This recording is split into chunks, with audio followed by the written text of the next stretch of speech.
Yes, so welcome you all to the session 11 of Pro Partnership Program.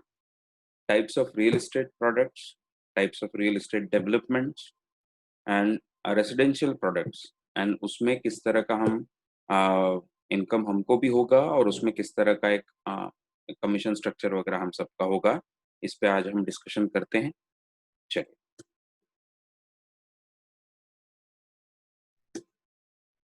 Yes, अब देखिए types of real estate development.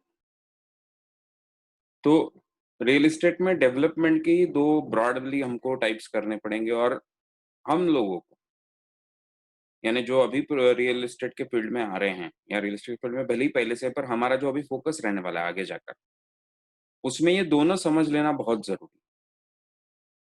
और दोनों में से कौन सा किस तरह का डेवलपमेंट हमारे लिए ज्यादा अच्छा होने वाला है या हमारे लिए ज्यादा फोकस करने की उसमें जरूरत है, ये भी हम डिस्कस करेंगे, ये भी हमें देखना है। तो देखिए, दो ब्रॉडली दो डेवलपमेंट होते हैं रियल एस्टेट में। एक को बोला जाता है ब्राउन फील्ड डेवलपमेंट और दूसरा होता है ग्रीन फील्ड डेवलपमेंट। अब ब्राउन फील्ड डेवलपमेंट का ऐसा मतलब होता है कि सिंपल आपका जो भी सिटी है, उस सिटी में अगर कोई डेवलपमेंट हो रहा है तो वो हो गया ब्राउन फील्ड डेवलपमेंट। यानी उसमें जो भी नए बिल्डिंग्स बनते हैं, उसमें जो भी नए कॉलोनीज बनते हैं, उसमें नई बड़ी भले ही गेटेड कम्युनिटीज बने, जो भी बने, तो जो सिटी के अंदर बन रहा है, जो जहाँ पे पहले से स्ट्रक्चर पूरा सिटी वगैरह बसा हुआ है, उसमें जितना डेवलपमेंट या काम होता है, जितना रियल एस्टेट का काम होता है, वो सारा हो गया ग्रीन ब्राउन फील्ड डेवलपमेंट। और दूसरा होता है ग्रीन फील्ड डेवलपमेंट। यानी क्या? A site that has not been built on before, often rural or countryside areas. This includes rural urban fringe. तो ग्रीन फील्ड में यानी क्या?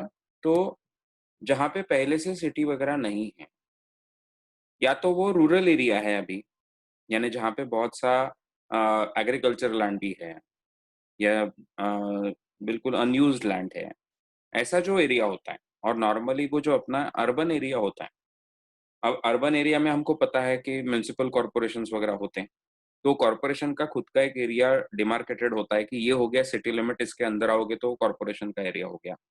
उसके बाहर आप चले जाओगे तो वो फिर आप यानी म्युनिसिपल एरिया के बाहर चले गए तो वो रूरल होगा या इस तरह का कोई एरिया होगा। तो ये जो हम यहाँ पे डिस्कस कर रहे हैं वो ऐसा है कि ग्रीन फील्ड डेवलपमेंट का मतलब वही होता है कि सिटी कॉरपोरेशन लिमिट के बाहर का एरिया। ये नॉर्मली रूरल एरिया हो सकता है, यानी रूरल रूरल एंड अर्बन का जो बाउंड्री है, कि इसके अंदर आओगे तो आप सिटी में आ गए कॉरपोरेशन में, इसके बाहर जाओगे तो आप बाहर रूरल एरिया में चले गए। वहां का जो सारा एरिया होता है उसमें जब डेवलपमेंट किया जाता है तो उसे हम ग्रीन फील्ड डेवलपमेंट ऐसा बोलते हैं। और इन दोनों तरीके में, दोनों तरह के डेवलपमेंट्स में रियल एस्टेट में काम चलता है, उसके बारे में हम जानने वाले हैं। और उसमें से हमें किस तरह के फायदे हैं, हमें फोकस कहाँ पे करना है, ये भी हमको डिस्कस करना है। ठीक है?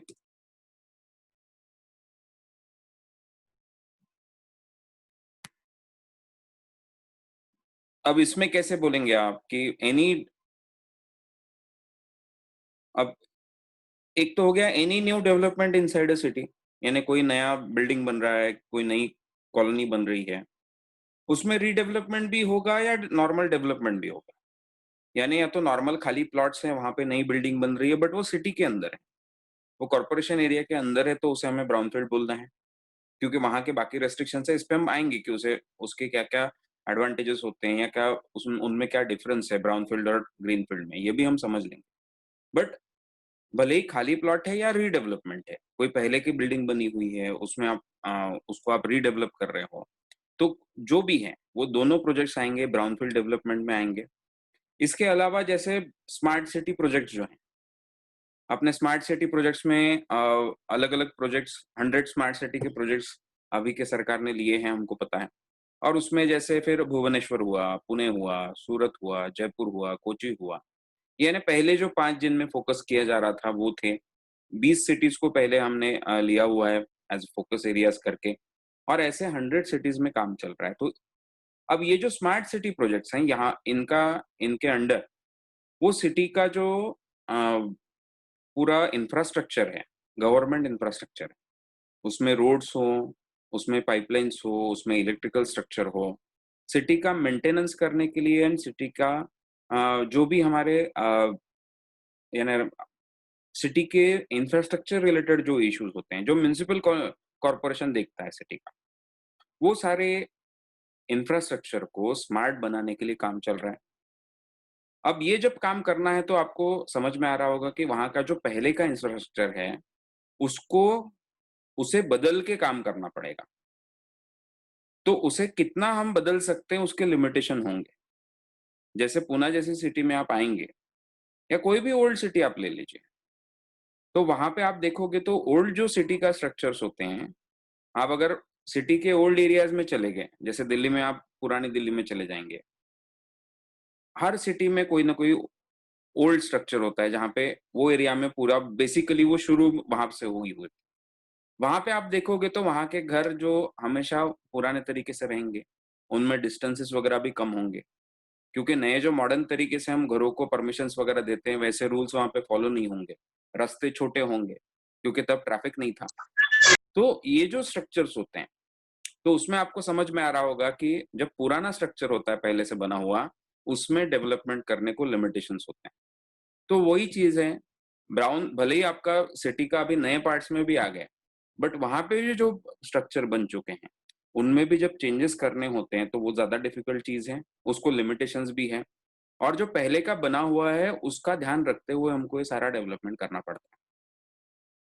आप अगर आज के ट्रैफिक के हिसाब से सोचोगे, अगर आपको सिटी के मेन रोड जो है, वो आप सोचोगे कि नहीं ये 4 लेन तो भी होने चाहिए, तो ही ट्रैफिक जैम नहीं होगा। पर नॉर्मली सारे सिटीज़ के सेंटर तक आप 4 लेन रोड नहीं बना पाओगे, डिफ़िकल्ट हो जाएगा आपको, है ना? तो फिर ऐसे में फिर ये मैं एक एग्ज़ाम्पल दे रहा हूँ कि किसी भी इंफ्रास्ट्रक्चर को चेंज करने में कैसे प्रॉब्लम आएँगी। अगर आप बोलोगे नहीं पाइपलाइन्स अभी कई सिटीज़ में आप देखोगे तो पाइपलाइन्स जो हैं, सीवर लाइन्स जो हैं, सिटी के रोड्स के सेंटर में से गई हैं। बट वो हमको सेंटर में से नहीं ज़रा पेवमेंट के नीचे से लेके जानी है। ओरिजिनली वो सेंटर में थी क्योंकि इतना ट्रैफिक नहीं होता था, सेंटर में भी काम किया जा सकता था। पेवमेंट थे नहीं या कई जगह पे वो पेवमेंट था पहले, वहाँ पे अभी रोड आ गया पूरा, पेवमेंट साइड में चला गया है, रोड बड़ा कर दिया गया है। तो अभी ये पाइपलाइन पूरा चेंज करना, ये तो आसान बात नहीं है। तो यही एक समझने वाली बात है कि ब्राउनफ़ील्ड डेवलपमेंट में ये सारे प्रॉब्लम्स होते हैं। पहले का जो ओरिजिनल बना हुआ है, उसके हिसाब से आपको आगे का काम करना पड़ेगा। तो स्मार्ट सिटी प्रोजेक्ट्स भी उसी में आते हैं, बट उसके अलावा एज़ अ रियल एस्टेट अपने काम की जो बात है, या तो रीडेवलपमेंट का कोई प्रोजेक्ट हो या जो पहले खाली प्लॉट हो, उस पे भी बन रहा हो, अगर सिटी के अंदर का सारा काम चल रहा है, तो उसे हम ब्राउनफ़ील्ड डेवलपमेंट बोलेंगे। ठीक है? Then greenfield development. Greenfield development हमने देखा म्युनिसिपल एरिया के बाहर का जो एरिया होता है। अब भुवनेश्वर को ग्रीनफ़ील्ड भी बोला है और ब्राउनफ़ील्ड भी बोला है। तो स्मार्ट सिटी प्रोजेक्ट के अंडर जो काम चल रहे हैं अभी, वो सारे ब्राउनफ़ील्ड हैं। But originally that Bhubaneswar is a greenfield city. हमको पता होगा इंडिया की फर्स्ट प्लान्ड सिटी चंडीगढ़ रही और चंडीगढ़ का रेप्लिका बनाया गया भुवनेश्वर। वैसे के वैसा ही प्लानिंग भुवनेश्वर में रिपीट किया गया।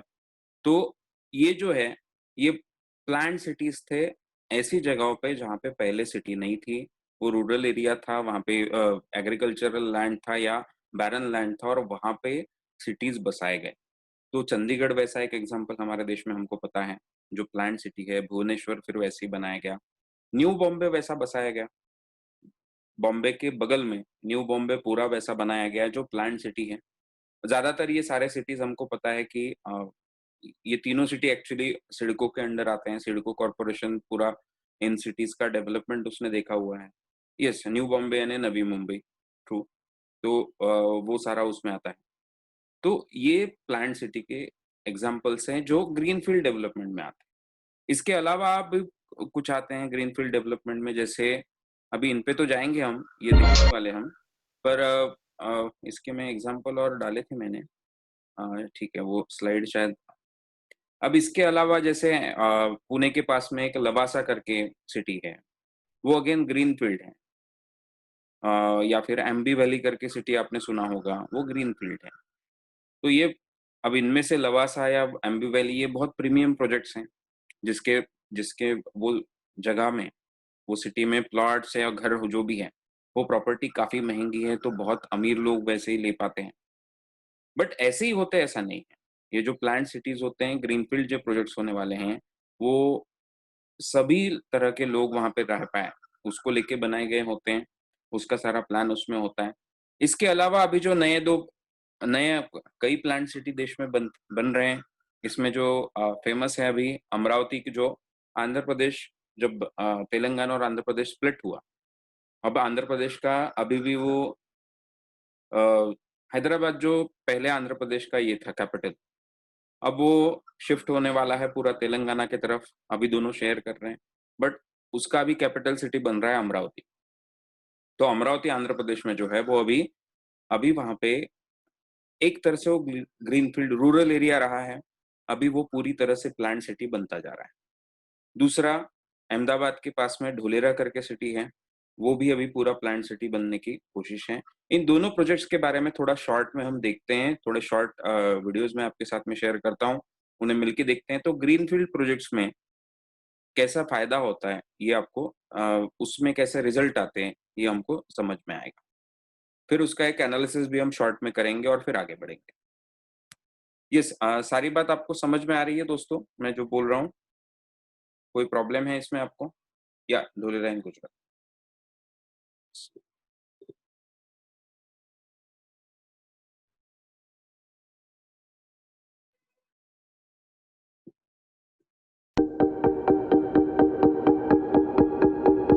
या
अपडेट आपको मिलते रहे।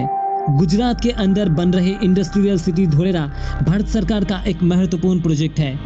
इस शहर को अहमदाबाद शहर से 45 किलोमीटर दूर समुंदर के किनारे बनवाई जा रही है, जो दिल्ली मुंबई इंडस्ट्रियल कॉरिडोर जैसे भारत सरकार की एक महत्वाकांक्षी प्रोजेक्ट का हिस्सा है। 2007 में गुजरात वाइब्रेंट समिट में धोलेरा सिटी का प्रपोज किया गया था। 2011 में इसे ऑफिशियली लॉन्च की गई और 2016 में इस शहर को बनाने का काम जोर शोर से चलने लगा है। धोलेरा सिंगापुर से भी बड़ा होने वाला है। जहां सिंगापुर 721 स्क्वायर किलोमीटर पर फैला हुआ है, वही धोलेरा 920 स्क्वायर किलोमीटर एरिया पर बनाई जा रही है। धोलेरा को स्पेशली इंडस्ट्रियल हब बनाने के ऊपर ध्यान दिया जा रहा है, ताकि बड़े बड़े ग्लोबल कंपनीज धोलेरा पे अपना इन्वेस्टमेंट लगाए, और इसलिए शहर को वर्ल्ड क्लास इंफ्रास्ट्रक्चर डेवलपमेंट की जा रही है, ताकि ज्यादा करके ग्लोबल कंपनीज को ज्यादा से ज्यादा सुविधा मिल सके, उन्हें किसी भी तरह की परेशानी ना आए। इसलिए पूरे सिस्टम को एक छोटी सी विंडो में बदल दी। किसी को भी कुछ भी चाहिए एक सिंपल प्रोसेस से इंटरनेट के द्वारा मिल जाएगा। चाहे वो लैंड हो, न्यू कंपनी सेटअप करना हो, बिल्डिंग्स बनाना हो, या फिर कुछ भी करना हो, एक छोटी सी क्लिक से सारी चीज आपके मुट्ठी में। और बताने की जरूरत नहीं, इतना इजी प्रोसेस होने के बाद कोई भी इन्वेस्टर इन्वेस्ट करने के लिए तैयार हो जाएगा। ये थोड़ा नजर शहर के डेवलपमेंट पर डालते हैं। जैसे कि मैंने पहले ही कहा था, यहाँ पे हर एक चीज स्मार्ट बनवाई जा रही है। धोलेरा में कोई वायर्स ऊपर से नहीं जाएगा, सारे के सारे अंडर पाइपलाइन से ले जाया जाएगा। इसमें electricity line, gas pipeline, internet connection, water line, drain line, सब कुछ अंडरग्राउंड पाइपलाइन के माध्यम से ले जाया जाएगा। इतना एडवांस टेक्नोलॉजी है कि बारिश होने के बाद पानी शहर के अंदर जमा नहीं होगा। इससे कहते हैं फ्यूचरिस्टिक प्लानिंग। शहर में कमर्शियल बिल्डिंग्स और रेसिडेंशियल बिल्डिंग एकदम अलग अलग रखा गया है। इस वजह से ट्रैफिक भी बहुत ही कम होगा। शहर के अंदर स्मार्ट हॉस्पिटल, बच्चों के लिए smart park, smart school and universities, smart institute, smart lights, smart management, सब कुछ बढ़िया स्मार्ट एडवांस टेक्नोलॉजी से बना हुआ है। और इतने सारे स्मार्ट टेक्नोलॉजी को संभालने के लिए भी तो कोई मैनेजमेंट होना चाहिए। इसलिए शहर के अंदर एबीसीडी बिल्डिंग बनाई जा रही है। बच्चों की पढ़ने की एबीसीडी नहीं, एबीसीडी का फुल फॉर्म है administration come business district for Dholera. शहर में जो कुछ भी स्मार्ट टेक्नोलॉजी से जुड़ा हुआ है वो सारे इंटरनेट के द्वारा एबीसीडी बिल्डिंग में कनेक्ट रहेगा।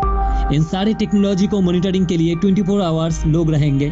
कोई भी फैसिलिटीज में कुछ भी प्रॉब्लम हुआ तो एबीसीडी बिल्डिंग उन डिपार्टमेंट के लोगों को खबर कर देगा। लाइक कोई भी बिल्डिंग में आग लगी हो, कोई एक्सीडेंट, कोई क्राइम या फिर भूकंप जैसे हादसे में एबीसीडी बिल्डिंग शहर के लोगों को पता लगने से पहले ही पर्टिकुलर डिपार्टमेंट को सतर्क कर देगा। इतने सारे स्मार्ट टेक्नोलॉजी चलाने के लिए इलेक्ट्रिसिटी की भी बहुत जरूरी है, तो इसलिए 5 मेगावाट बिजली तैयार की जाएगी शहर में। बिजली तैयार करने के लिए भी यहाँ पे सोलर पैनल का यूज किया जाएगा। बताया जा रहा है ये भारत का सबसे बड़ा सोलर पार्क बनेगा। मतलब जरा सोचिए, शहर अभी तक पूरी तरीके से बनी नहीं है, लेकिन प्लानिंग पूरी तरीके से हो चुका है। शायद इसे कहते हैं फ्यूचर स्मार्ट सिटी। अब कोई भी शहर बने, खासकर इंडस्ट्रियल सिटी, यहाँ पे ट्रांसपोर्टेशन एकदम स्मूथ होना चाहिए। इसलिए 6 लेनों की expressway, Dholera Ahmedabad metro, international airport, railway station और सामुद्रिक पोर्ट भी शामिल है। मतलब शहर में ट्रांसपोर्टेशन की कोई कमी नहीं है। इसके अलावा भी शहर में इतने सारे स्मार्ट टेक्नोलॉजी बन रहे हैं और शहर में क्या क्या होने वाला है शायद मैं किसी और वीडियो में विस्तार से आप लोगों को बताऊंगा। लेकिन अगर आपको वीडियो अच्छा लगा तो इसे लाइक करो, शेयर करो अपने दोस्तों के साथ।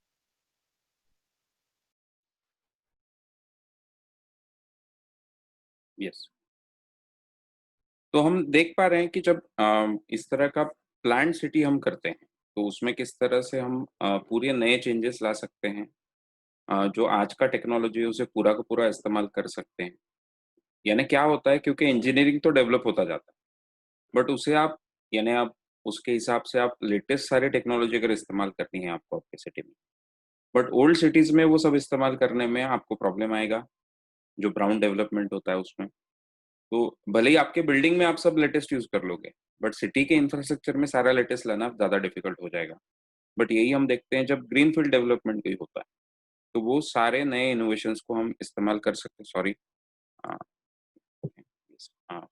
कोई ज्वाइन कर रहे थे, मेरा ध्यान नहीं रहा उसके तरफ, उनके तरफ। तो ये एक फ़र्क है ग्रीन फील्ड डेवलपमेंट और ब्राउन फील्ड डेवलपमेंट में।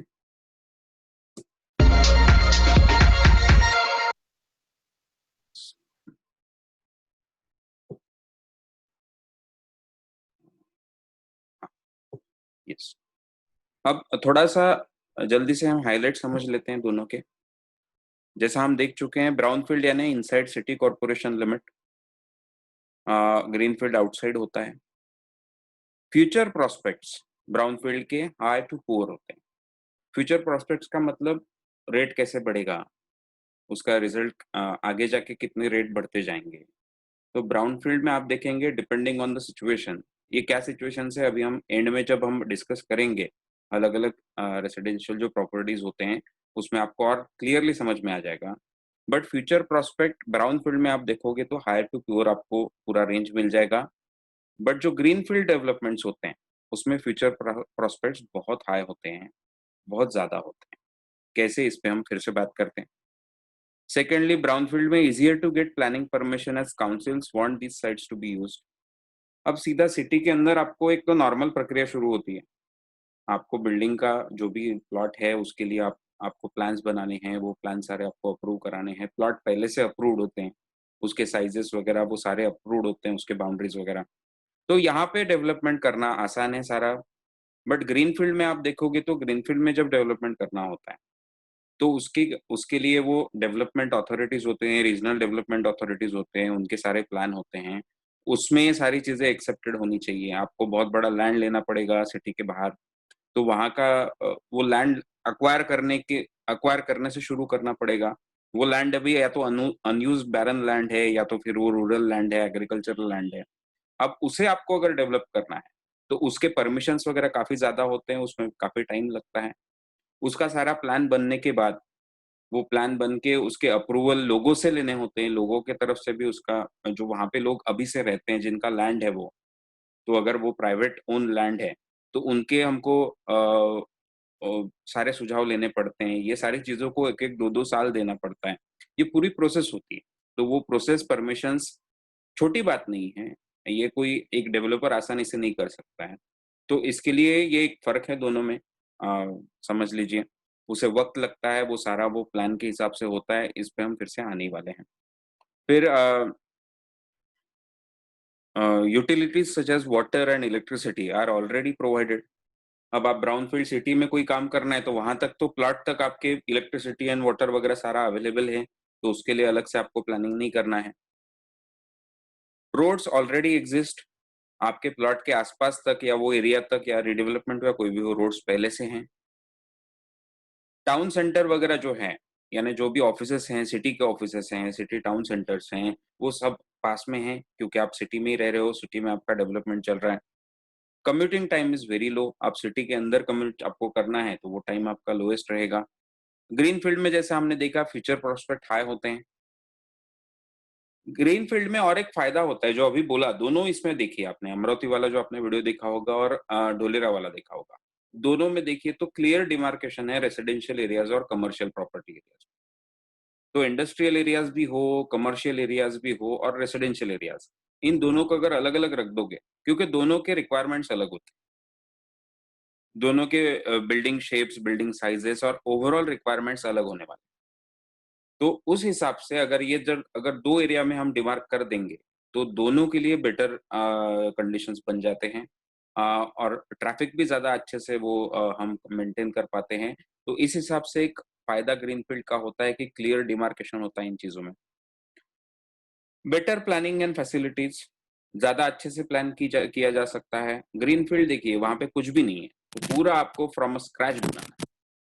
आपने देखा कि ये सिटीज़ का सारा प्लानिंग करना कितना आसान है। रोड आपको चाहिए जितने जितने ज़रूरी है वो शहर के लिए। वो शहर के अगले 100 सालों के लिए जितने रोड ज़रूरी है, उतने बड़े रोड अभी से बनाए जा सकते हैं। हमेशा के लिए उसकी अ, जो भी ट्रैफ़िक की ज़रूरतें होगी, उसे पूरे करने वाले रोड्स, वैसा इंफ्रास्ट्रक्चर, उसकी जो सारी ज़रूरतें होने लगी, उसके जितनी जगह छोड़नी है, उतनी जगह छोड़कर काम किया जा सकता है, क्योंकि उसमें अभी पहले से कुछ नहीं है। तो बेटर प्लानिंग एंड फैसिलिटीज़ दी जा सकती है। No restrictions of existing road, ये मैं बोल ही चुका हूँ। प्लेज़ेंट कंट्रीसाइड एनवायरनमेंट, अब ग्रीनफ़ील्ड में ऐसा हर बार ऐसे ढोलेरा या अमरावती या ऐसे एकदम पॉश या पूरे प्लान्ड सिटीज़ होते हैं, ऐसा भी नहीं होता है। कई बार वहाँ पे अफोर्डेबल हाउसिंग के भी अलग-अलग बड़े-बड़े प्रोजेक्ट्स हो सकते हैं।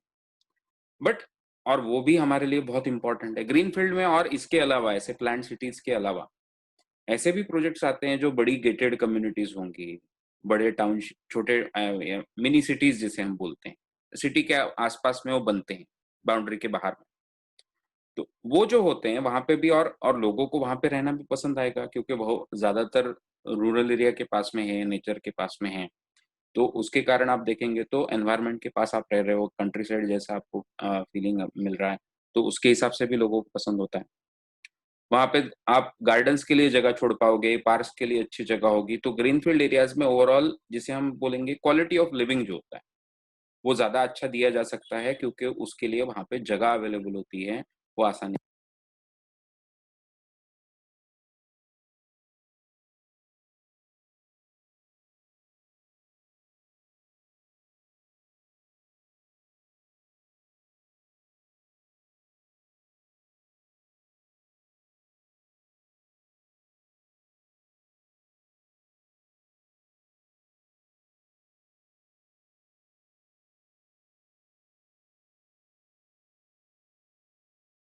आवाज़ नहीं आ रहा है क्या?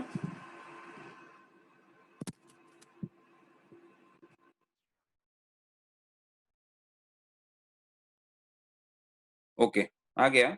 अच्छा, फॉर अ सेकंड गया होगा, नो प्रॉब्लम। तो ये है। So plots can be larger in a greenfield development. In brownfield, there is a restriction to the plot sizes. तो ऐसा डिफरेंस है दोनों में। इस पे हम और बात करते रहेंगे आगे के भी जो मेरे पॉइंट्स हैं, उसमें सारी चीज़ों पे हम बात करने वाले हैं। थोड़ा आप इस पे ध्यान रखिए कि मैं क्या-क्या बोलता जा रहा हूँ। अब ऐसा इसके अलावा ये करने के लिए क्या होता है, यानी ग्रीनफील्ड प्रोजेक्ट्स को भी लॉन्च करने के लिए एक ज़रूरी चीज़ होती है रीजनल डेवलपमेंट अथॉरिटीज़। आपकी सिटी होती है एक। नॉर्मली देखिए हमारे देश का हम सारा प्लानिंग 5 ईयर प्लानिंग कमीशंस रहे हैं हमारे। पंचवार्षिक योजनाएँ हम बोलते हैं और 5-5 साल का हम प्लानिंग करते रहते हैं। तो गवर्नमेंट के तरफ से एक जो प्लानिंग होता है, वो वैसा भी होता है। बट अब लॉन्ग टर्म प्लानिंग के लिए कैसे करेंगे? हर बार केवल 5 साल के प्लान बना के अगर आप करने जाओगे, तो आप बहुत अच्छे से प्लानिंग नहीं कर पाओगे चीज़ों कई चीज़ों का हो जाएगा, बट जैसे रियल एस्टेट हो गया, जैसे अम, सिटी का पूरा प्लान हुआ, तो वैसे जब प्लानिंग करने होते हैं, तब वो केवल 5 साल के करके नहीं चल सकते। उन्हें और बड़े प्लानिंग की ज़रूरत होती है, जो 30-30 साल का प्लानिंग हो, 40 साल का प्लानिंग हो। अब वैसे प्लान्स बनाने के लिए सिटी रिलेटेड वैसे प्लान्स बनाने के लिए आप देखेंगे तो रीजनल डेवलपमेंट अथॉरिटीज़ इंडिया में बनाए जाते हैं। अब जैसे ये दिल्ली का डीडीए है या फिर ये मुंबई का मुंबई का एमएमआरडीए है। चेन्नई का आप देखेंगे तो चेन्नई मेट्रो सीएमडीए करके है, चेन्नई मेट्रोपॉलिटन गवर्नमेंट अथॉरिटी। फिर कलकत्ता का यानी कोलकाता अभी बना, तो कोलकाता मेट्रोपॉलिटन डेवलपमेंट अथॉरिटी, केएमडीए होना चाहिए यहाँ पे। बैंगलोर मेट्रोपॉलिटन रीजन, तो ऐसे कई डेवलपमेंट अथॉरिटीज़ बने और ये पूरे सिटी का आगे जाके कैसे प्लान होगा, पूरी सिटी कैसे डेवलप करनी, यानी अभी जो कॉर्पोरेशन एरिया में है वो तो कॉर्पोरेशन सँभालता है उसका काम। बट एक कॉर्पोरेशन एरिया के बाहर जो भी एरियाज़ हैं, यानी अब कॉर्पोरेशन एरिया के अंदर सारा जो डेवलपमेंट है दैट इज़ ब्राउन डेवलपमेंट, बराबर? Brown field. और कॉर्पोरेशन एरिया के बाहर का जो डेवलपमेंट है, वहाँ पे सिटी को कैसे डेवलप करना है, इसी सिटी को एक्सपांड करते-करते कैसे आगे जाना है, क्योंकि सिटी तो एक्सपांड होने वाला है। अब आप देखिए इंडिया का या ओवरऑल हमारे इंसानों का जो टेक्नोलॉजी है, वो अभी भी इंडस्ट्रियल है। इंडस्ट्रीज़ बहुत इम्पोर्टेंट हिस्सा है। तो सेंट्रलाइज़ेशन होने वाला है, अर्बनाइज़ेशन होते रहने वाला है। जो हमारा पहला वेबिनार था जिसको जो बिज़नेस डेवलपमेंट वेबिनार आपने पहला सुना था, उसमें हमने क्या देखा था? हमारे देश में आज शहरों में रहते हैं लगभग 10 करोड़ लोग और जिसमें से पक्के मकानों में रह रहे हैं केवल 6 करोड़ लोग। बट अगले 30 सालों में वहाँ पे 20 से 21 करोड़ लोग रहने वाले हैं शहरों में, क्योंकि हमारे देश के 48% लोग अर्बन एरियाज़ में आने वाले हैं। अब वैसा जब होगा, इसका मतलब आज के जो 6 करोड़ है घर केवल, उसको हमें 18 से 19 करोड़ बनाना है या साढ़े बा 21 करोड़ घर चाहिए हमको। यानी इसके 3 से साढ़े 3 गुना घर हमको नए बनाने पड़ने वाले हैं। यानी जितने घर है उसके 3 से साढ़े 3 गुना हो जाने चाहिए, यानी 2 ढाई गुना नए घर बनने वाले हैं। यानी हिस्ट्री से लेकर आज तक 6 करोड़ है केवल घर, बट हमको अगले 30 सालों में वहाँ पे लगभग 14 से 15 करोड़ घर बनने वाले, अगले 30 सालों। अब ये जब करना है, अब ये सारे सिटीज़ में एक जैसा नहीं बढ़ेगा। सिटी यानी हम जो पकड़ते हैं सिटी का जो एरिया हम पकड़ के चलते हैं, जिन्हें हम सिटीज़ बोलते हैं। जो छोटे सिटीज़ हैं, वहाँ पे इतना नहीं बढ़ेगा। वो सिटीज़ वैसे ही रहेंगे, आपको जो छोटी सिटी पता होगी, वो सिटी आप सोच लीजिए तो वो लगभग उ उससे थोड़ी बढ़ेगी अगले 30 सालों में। बट जो बड़े सिटीज़ हैं, जहाँ पे इंडस्ट्रीज़ हैं, जहाँ पे सारा काम है, जहाँ पे लोगों के लिए एम्प्लॉयमेंट है, मेट्रो सिटीज़ जिन्हें बोलेंगे या और बड़े सिटीज़ जो होंगे, वो काफ़ी ज़्यादा बढ़ेंगे। यानी ओवरऑल जो अर्बनाइज़ेशन होगा, उसका ज़्यादा फ़र्क जो पड़ेगा, वो मेट्रो सिटीज़ में बहुत ज़्यादा पड़ेगा। यानी ओवरऑल भले ही सिटीज़ 3 गुना होने चाहिए, ये एवरेज हो गया। बट आप देखोगे तो मेट्रो सिटीज़ ये 6 गुना, 7 गुना इससे भी बड़े-बड़े हो रहे हैं, अगले 30 सालों में। अब ये जब करना है, तो उसका प्लानिंग कैसे होगा? उसका अगर प्लानिंग नहीं करोगे तो अनप्लान्ड बढ़ता जाएगा और हमको पता है अनप्लान्ड अगर सिटी डेवलप हुई, तो उसके कारण बहुत प्रॉब्लम आ जाते हैं, जैसे उसके रिक्वायरमेंट्स हैं। अब आज के ट्रैफिक के रिक्वायरमेंट्स से कोई काम रास्ता बना दोगे, तो वो थोड़ी चलने वाला है, ट्रैफिक बढ़ता जाने वाला है। आप आज के रिक्वायरमेंट के हिसाब से पानी का ये करोगे, सीवर्स का उसके हिसाब से अगर आप प्लानिंग करोगे, सीवर्स अगर उसका लोड बढ़ गया, तो वो ब्लॉक होने लगेंगे, चोक होने लगेंगे, है ना? तो यही हमको सोचना पड़ेगा ना कि इस पे लोड कितना बढ़ने वाला है और उस हिसाब से काम करना पड़ता है। तो ये सिटी जब अगले 30 सालों में अगर 5 और 6 गुना बढ़ने वाले, गुना मल्टीप्लाइड बाय बोल रहा हूँ मैं। 6 गुना मल्टिप्लिकेशन इन 30 इयर्स का मतलब आप समझिए कि हर 5 साल में 2 गुना। यानी अभी जितना है उतनी बढ़ेगी अगले 5 साल में। और जो इतिहास से आज तक बनी थी उसके आगे मैं बात कर रहा हूँ। ये अभी अपने को बहुत इम्पॉसिबल लग सकता है, बट यही तो है, इसी के लिए तो प्लान करना पड़ेगा। ज़रूरत ये है और ज़रूरत ये होने वाली है, लोग ऐसे आने वाले हैं। फिर मुंबई में जैसे हमको दिखता है, इतना ट्रैफिक हो गया है, अगर लोकल बंद कर दो तो लोग इधर से उधर जा भी ना पाएँ। लोकल में कैसे लोग बैठते हैं हमको पता है ना? वही अगर पहले से फास्ट प्लान होता और अगर पहले से फास्ट डेवलप हो गई होती, अगर आजू-बाजू में एक्सपांड हो गई होती, तो इतने लोग मुंबई में आके भी वो ट्रैफिक के प्रॉब्लम्स कम होते। ऐसा हमारे कई मेट्रो बैंगलोर में आप देखिए सेम चीज़ है, हैदराबाद में जाके देखिए सेम चीज़ है, दिल्ली में जाके देखिए सेम चीज़ है। कुछ सालों से अभी चल रहा है, बट ये जो डेवलपमेंट अथॉरिटीज़ भी हैं, इनको भी लेके हम लेट हो गए। ये बहुत पहले कर लेने चाहिए थे और ये अगर पहले से काम करते हैं, तो बहुत ज़्यादा अच्छा रिज़ल्ट मिलता। वही हमको दिखता है। आप अगर वही आप नवी मुंबई आ जाओ, तो नवी मुंबई बहुत प्लान्ड है। वहाँ पे ये प्रॉब्लम्स आपको कम दिखेंगे, क्योंकि वो प्लान्ड रहा है। तो उसी को सोचकर, इन्हीं सारी बातों से सीख कर, अभी रीजनल डेवलपमेंट अथॉरिटीज़ बनते हैं। इसके कुछ एग्ज़ाम्पल जैसे मैंने आपको दिए, इसके अलावा कई रीजनल डेवलपमेंट अथॉरिटीज़ सारे बड़े-बड़े सिटीज़ के साथ में इंडिया में बनते हैं। और वो जो डेवलपमेंट अथॉरिटीज़ हैं, उसके थोड़े एग्ज़ाम्पल अभी और हम देखते हैं छोटे से। अभी ये जो मैं एमएमआरडीए बात कर रहा था, अब मुंबई का आज एरिया है 603 स्क्वायर किलोमीटर के आसपास। आज जो मुंबई सिटी है कॉर्पोरेशन के अंडर, वो है 603 स्क्वायर किलोमीटर्स। एमएमआरडीए कितना बड़ा एरिया है, मुंबई के अगल-बगल में? तो यानी इसको मैं यहाँ पे भी लिया है फिर से, तो 4355 स्क्वायर किलोमीटर का एरिया। यानी अभी हमने ढोलेरा का कितना देखा था 921 स्क्वायर किलोमीटर के आसपास। बट वैसा ही पूरा एमएमआरडीए का जो प्लान है, एमएमआरडीए एरिया जो है, वो 4355 स्क्वायर किलोमीटर का एरिया है। यानी ये जो अभी मुंबई दिख रहा है, ये देखिए यहाँ पे है। इसके ये ठाणे, ये नवी मुंबई ये पूरा, बट इसके अगल-बगल में फिर से ये भी एमएमआरडीए में आता है और इसे भी वैसे ही डेवलप किया जाने वाला है धीरे-धीरे। ये 4355 स्क्वायर का। अभी ये रीजनल डेवलपमेंट अथॉरिटी के अंदर आता है। वो प्लान बनाते हैं। वो 10-10 सालों का प्लान बनाते हैं कि अगले 10 सालों में कहाँ तक डेवलपमेंट करने हैं और उसको लेके फिर सारी प्रोसेस चलती है। फिर लैंड एक्वायर करना पड़ेगा या फिर लैंड यूज़ के पैटर्न बदल दिए जाएँगे, अलाउ किया जाएगा एनए करने को चीज़ों को।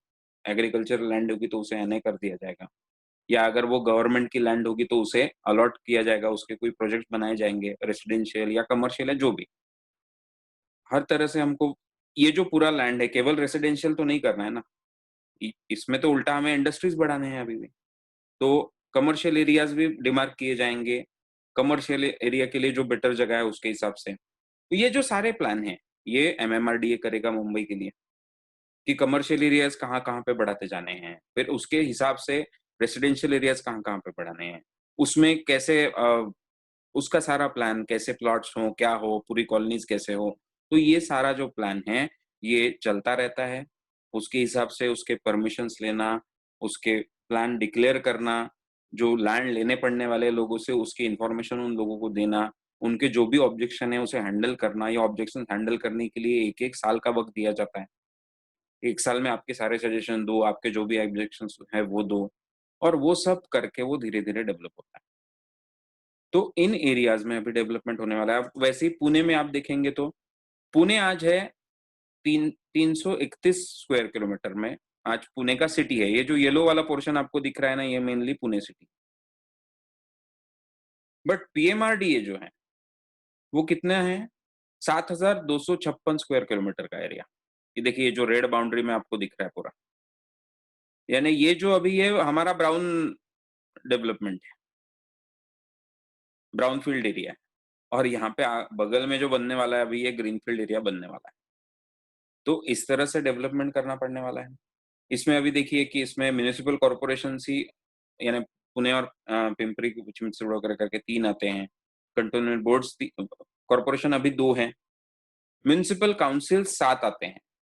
842 गाँव आ रहे हैं ये पूरे एरिया में। यानी क्या होगा, पुणे सिटी डेवलप होगा तो कैसे होगा? पुणे सिटी डेवलप होगा तो ये सारे गाँव फिर सिटी में धीरे-धीरे आएँगे, अगले कुछ सालों में, अगले 30-40 सालों में। इसमें तो शहर ही लगभग 13 के आसपास शहर हैं, ये पूरे एरिया में। ये सारे पूना का पार्ट हो जाएँगे, पूना सिटी का पार्ट हो जाएँगे। मुंबई क्यों नहीं इतना बढ़ सकता? मुंबई में तो ज़्यादा लोग पहले से रह रहे हैं, मुंबई पहले से बड़ा भी है, क्योंकि मुंबई के अगल-बगल में जगह ही नहीं है बढ़ने के लिए। तो लिमिटेड होने के कारण मुंबई इतना ही बढ़ेगा। बट आप देखोगे तो, यानी ये तो कर्जत, पनवेल वगैरह ये यानी आधा पुणे तक तो आ गया। और पुणे भी वैसा बढ़ के वहाँ तक पहुँच जाएगा लगभग, और पुणे, मुंबई आस-पास आ जाएँगे एकदम, ये जॉइन होने लगेंगे। तो इस तरह से बढ़ता है। ब्राउन एरियाज़ में जो है, उसमें भी हमें काम करना है। ब्राउन फील्ड जो डेवलपमेंट है, उसमें भी हमारे प्रोजेक्ट्स रहने वाले हैं, और ग्रीन फील्ड जो है, उसमें भी हमें काम करना है। ये आप समझिए। तो अभी जो हम पहले से बोल रहे थे कि हम वो साइट विज़िट का भी सपोर्ट आपको होगा। ब्राउन फील्ड में अगर आपका प्रोजेक्ट है, तो उसमें तो साइट विज़िट बड़ा इश्यू नहीं है। बट ग्रीन फील्ड वाले इसमें कितनी इम्पोर्टेंट चीज़ है आप समझ सकते हैं। ग्रीन फील्ड वाले इसमें जब लोग लेते हैं, और बहुत उसमें बहुत बड़ा काम होता है। उसमें बहुत बड़ा काम भी होता है, और उसमें बहुत ज़्यादा अच्छा प्रॉफिट भी होता है। क्लाइंट के लिए भी वो बहुत अच्छे प्रोजेक्ट्स हैं, कैसे अभी हम बाद में देखने वाले हैं। Yes, all this come under PMRDA. Yes, Vikas. तो ऐसा है। तो ऐसे जो-जो बड़े सिटीज़ हैं, लगभग सारे मेट्रो सिटीज़ के रीजनल डेवलपमेंट अथॉरिटीज़ होते हैं, जो अगला 30-30, 40-40 सालों का काम कर रहे हैं, उसका प्लानिंग उनका चलता रहता है, उस हिसाब से वो सिटी को डेवलप करने वाले हैं, और वो प्लान्ड होता जाने वाला है। और आज वो सिटी में नहीं आ रहा है, तो वो सारा ग्रीनफ़ील्ड होने वाला है।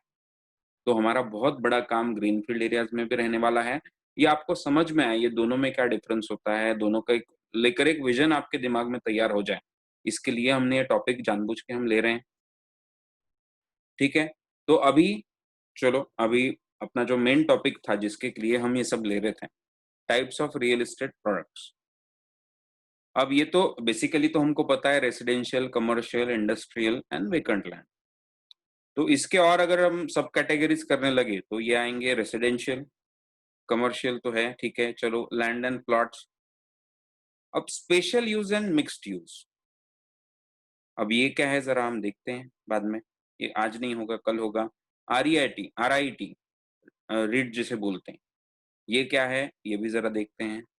Rental back and factor ownership, ये क्या है ये भी हम कल देखेंगे, यानी नेक्स्ट सेशन में देखेंगे। बट आज हम फोकस करने वाले हैं रेसिडेंशियल में कौन से ये आते हैं, ठीक है। बट इसको लेके ये मुझे एक एक्सेल फाइल पे जाना पड़ेगा। अब तक का मुझे लगता है आपको समझ में आया होगा, कोई भी कमेंट्स हैं या आपके कोई क्वेश्चंस हैं तो प्लीज़ आप पूछते रहिए चैट में। सबको सुनाई दे इसलिए मुझे माइक ऑफ रखने पड़ते हैं आपके, कोई डिस्टर्बेंस ना हो इसलिए। आपके कुछ सवाल होंगे तो प्लीज़ डालिए। यस,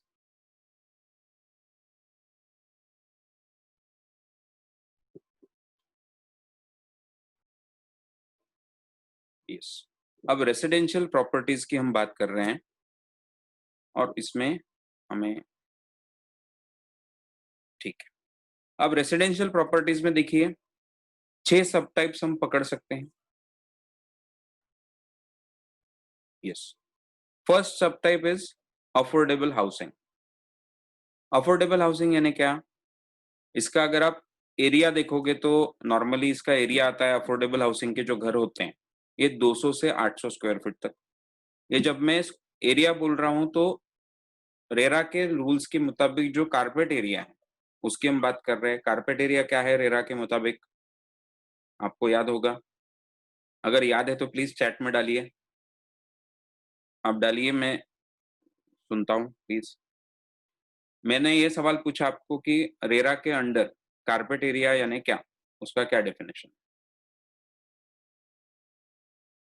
हाँ, यूजेबल एरिया ट्रू, बट उसमें पहले क्या कन्फ्यूजन्स कहाँ थे, वो क्लैरिटी क्या है अभी? यस, ट्रू, सही बात बोली Rajesh ji. Usable area, wall to wall area या जो एक्सटर्नल वॉल्स घर के होते हैं या इनसाइड वॉल जो होता है, इनसाइड वॉल या एक्सटर्नल वॉल के अंदर का सारा area, inside the external wall ऐसा शायद बोलना है शंकर जी को, करेक्ट?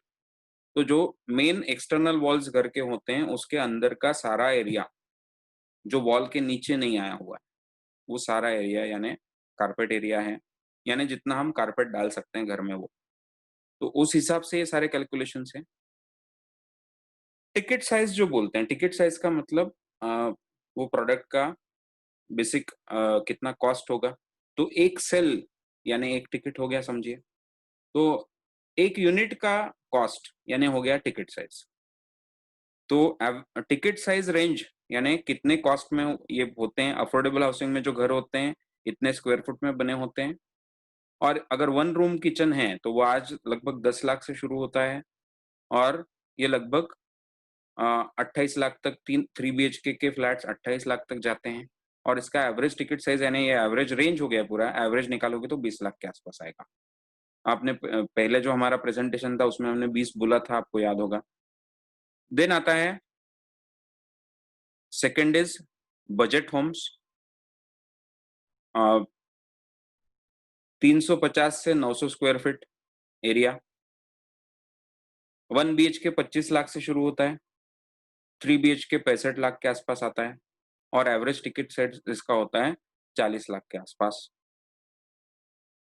देन लग्ज़री होम्स 400 से 1000 स्क्वायर फीट इसका एरिया आता है। इसका जो रेंज है वो 50 लाख, अगर 1 बीएचके भी है तो भी 50 लाख के आसपास आ जाएगा और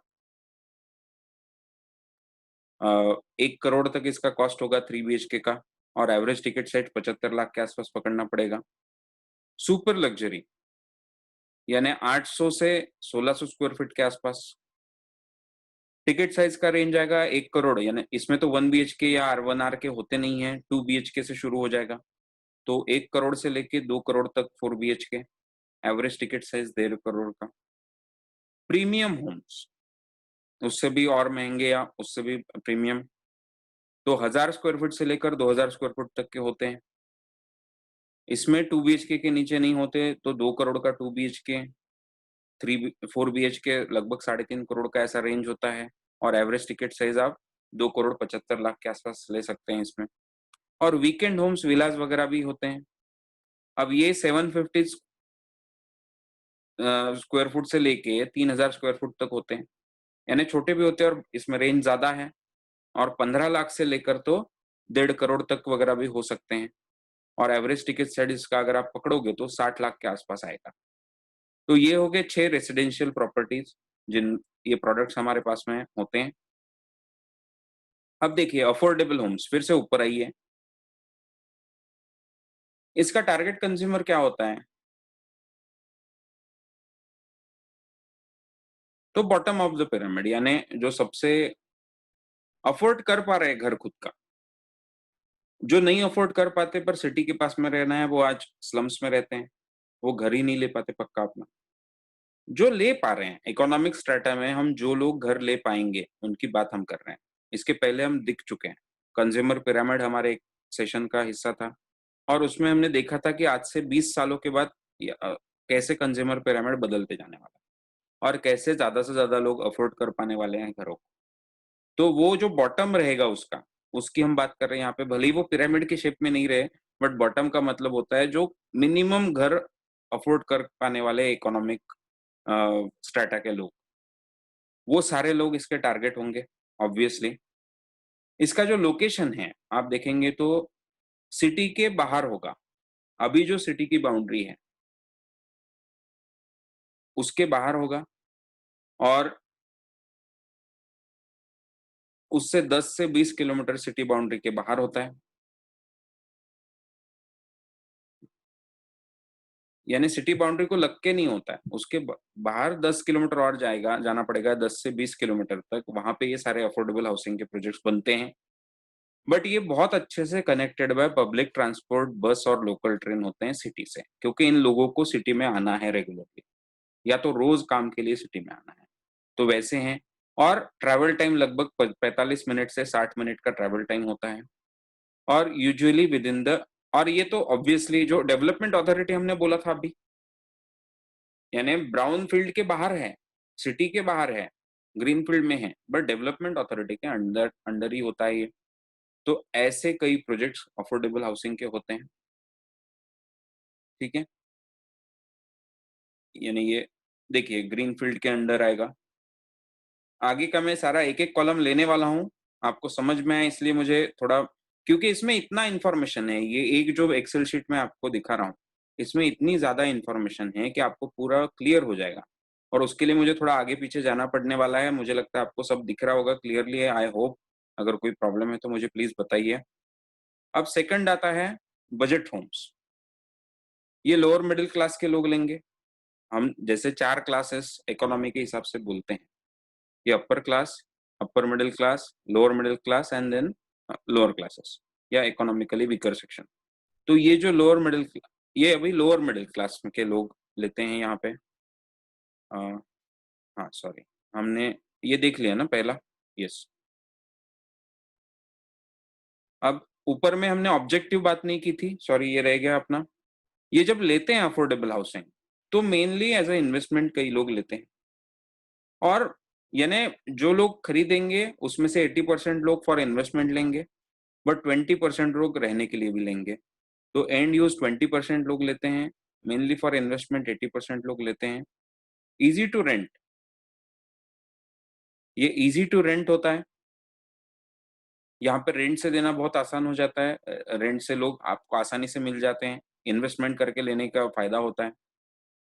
average rental yield in short term, यानी शॉर्ट टर्म में उतना रेंट नहीं मिलता, बट लॉन्ग टर्म में हाई रेंट मिलता है।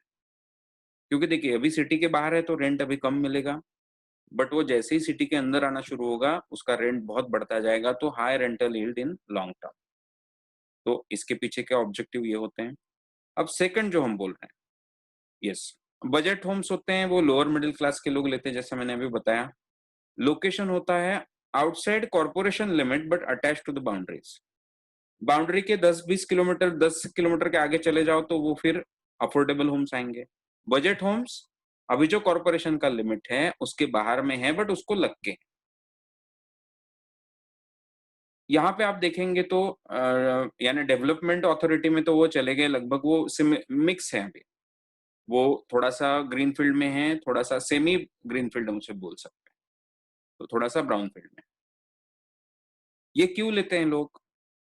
तो 40% लोग फॉर इन्वेस्टमेंट लेते हैं इस जगह पे, बट 60% लोग वो खुद इस्तेमाल करने के लिए लेते हैं और fairly easy to rent and good rental yield. तो रेंट से आसानी से चला जाता है और इसमें रेंट भी अच्छा मिलता है। ठीक है? थर्ड, अब लग्ज़री होम्स, यानी जिनका हमने देखा था साइज़ कितना है, 4000 स्क्वायर फुट से 1000 400 से 1000 स्क्वायर फुट लग्ज़री होम्स। अब ये कौन लेगा? तो अपर मिडल क्लास के लोग लेंगे। मेनली एंड यूज़ के लिए लेंगे, यानी खुद रहने के लिए लेंगे। और अगर रेंट से दिया, तो भी अच्छा रेंट भी मिलेगा और देना भी इतना डिफ़िकल्ट नहीं रहेगा। इसका लोकेशन कहाँ होता है लग्ज़री होम्स का? तो outer bandwidth circle of the corporation boundaries. तो कॉर्पोरेशन के अंदर आ गए, बट बाउंड्री को लग के आसपास, बाउंड्री से अंदर है, बट तो आउटर जो भी बैंड आएगा उसमें है। ठीक है, डेवलपमेंट पूरा ब्राउन डेवलपमेंट में हम आ चुके हैं अभी। Then super luxury homes, upper middle class ही लेगा।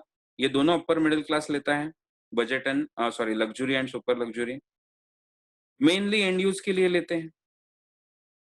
बट अब सुपर लग्जरी होम्स है, तो वो लेने में देखिए महँगा था काफ़ी, जो उसका कॉस्ट था हमने देखा था काफ़ी महँगा था। 1 करोड़ से लेकर 2 करोड़ के बीच के था। तो अब रेंट तो वैसे नहीं मिलता। अब ये कैसे देखते हैं, ये जो एवरेज रेंटल यील्ड हम बोल रहे हैं, हमने बोला हाई रेंटल यील्ड से लेके एवरेज रेंटल यील्ड पे आ गए। तो देखिए, आपका जितने का घर है, अगर आपका जो आपने घर खरीदते वक़्त अगर 1 करोड़ का लिया है, उसका 5% अगर आपको रेंट में मिल रहा है 1 साल में, यानी 1 साल में आपको 5 लाख मिलने चाहिए। यानी आपका वो हर महीने का आपका रेंट होना चाहिए 45,000 के आसपास में। वैसा अगर आपको मिल रहा है, तो उसे हम अ, हाई रेंटल यील्ड बोलेंगे। अगर वो 5 लाख से 5% से नीचे आ रहा है, यानी समझिए आप वो अगर 4 टू 3% आ रहा है, तो उसे हमको एवरेज यील्ड बोलना पड़ेगा। अगर वो 2% आ रहा है केवल, तो आपको उसे यानी बेटर देन एवरेज बोलना पड़ेगा 3 टू 4% को, बट 2% ये जो है ये एकदम हम एवरेज यील्ड बोलना पड़ेगा। और 2% से अगर नीचे आ रहा है, तो फिर उसे पुअर यील्ड हमको बोलना पड़ता है। तो क्योंकि फ्लैट इतना महँगा है वो, उतना आपको रेंट नहीं मिल पाएगा, तो एवरेज रेंटल यील्ड हो जाएगा। मिडल हाँ, अब ये कहाँ पे आते हैं? जो लग्ज़री होम्स थे, उससे भी अंदर आते हैं सिटी में, तो उसके अंदर का जो भी मिडल बैंडविड्थ होगा, वहाँ पे आएँगे और ब्राउन डेवलपमेंट रहेगा। देन प्रीमियम होम्स, अब 2 करोड़ से साढ़े 3 करोड़ तक के होम्स, ऑब्वियसली अपर क्लास लेगा, अमीर लोग ही पूरा लेंगे, अपर मिडल क्लास भी नहीं ले पाएगा। मेनली एंड यूज़ के लेंगे और पुअर रेंटल यील्ड हो जाएगा। यानी अभी 2% भी आपको 1 साल में नहीं मिल रहा है। आपने जितना पैसा डाला, उसका 2% भी 1 साल में आपको रेंट नहीं मिल रहा है, इसलिए इसे पुअर रेंटल यील्ड हमको बोलना पड़ेगा। 2 के नीचे चला गया वो। अब ये हार्ट ऑफ द सिटी होगा, डाउनटाउन में प्राइम एरिया जो होता है सिटी का, सबसे मेन सबसे बेस्ट एरियाज़ जो होते हैं सिटी के, वहाँ पे ये होगा, हार्ट ऑफ द सिटी में होगा। तो इसे मेनली खुद इस्तेमाल करने के लिए लोग लेंगे। इसमें रेंट वगैरह देना डिफिकल्ट होगा और रेंट मिलेगा भी नहीं। ठीक है? वैसे ही जो वीकेंड होम्स हैं, वो अपर मिडल और मिडल क्लास के लोग लेते हैं, क्योंकि ये सेकंड होम होता है। वीकेंड होम्स या विलास जो होते हैं, ये सेकंड होम्स है लोगों के। ये फर्स्ट होम यानी ज़रूरत नहीं है लोगों की। तो बिना ज़रूरत के इस तरह का कौन लेगा? ये इस ऑब्जेक्टिव पे मैं आने वाला हूँ। एक अच्छा ले लिया मैंने बाद में। ऑब्जेक्टिव अ, हमारे पैनलिस्ट से मेरी बात चल रही थी। मेनली इन्वेस्टमेंट के लिए लेंगे। अपर मिडल और अपर जो है सॉरी ये वीकेंड होम्स विलास जो है ये मेनली इन्वेस्टमेंट के लिए लेंगे, बट पार्शियली एंड यूज़ के लिए भी होगा। अब देखिए, कोई आप विला ले लोगे, अब आप हमेशा तो इस्तेमाल नहीं कर सकते हो। आप अल्टरनेट वीकेंड को जाना भी डिफ़िकल्ट होता है। महीने में 1 बार लोग जाते हैं ज़्यादातर। अब वो केवल एंड यूज़ के लिए ऐसा नहीं बोल सकते, वो पार्शियली एंड यूज़ के लिए होता है। उसमें वेरी हाई रेंटल यील्ड मिलता है। अब ये कैसे मिलेगा? तो वो आप उसे एज़ अ रिसोर्ट या ऐसा ऐसा rent for a short term rent भी दोगे। वो कोई ऐसा रेंट में रहने के लिए नहीं लेगा घर, ये विलास या वीकेंड होम्स जो होंगे। उसमें वो आप ऐसा कोई वेबसाइट या ऐसे किसी थ्रू उसे आप एज़ अ होटल आप रेगुलरली दे सकते हो for a day, for 2 days ऐसे वो जाएँगे।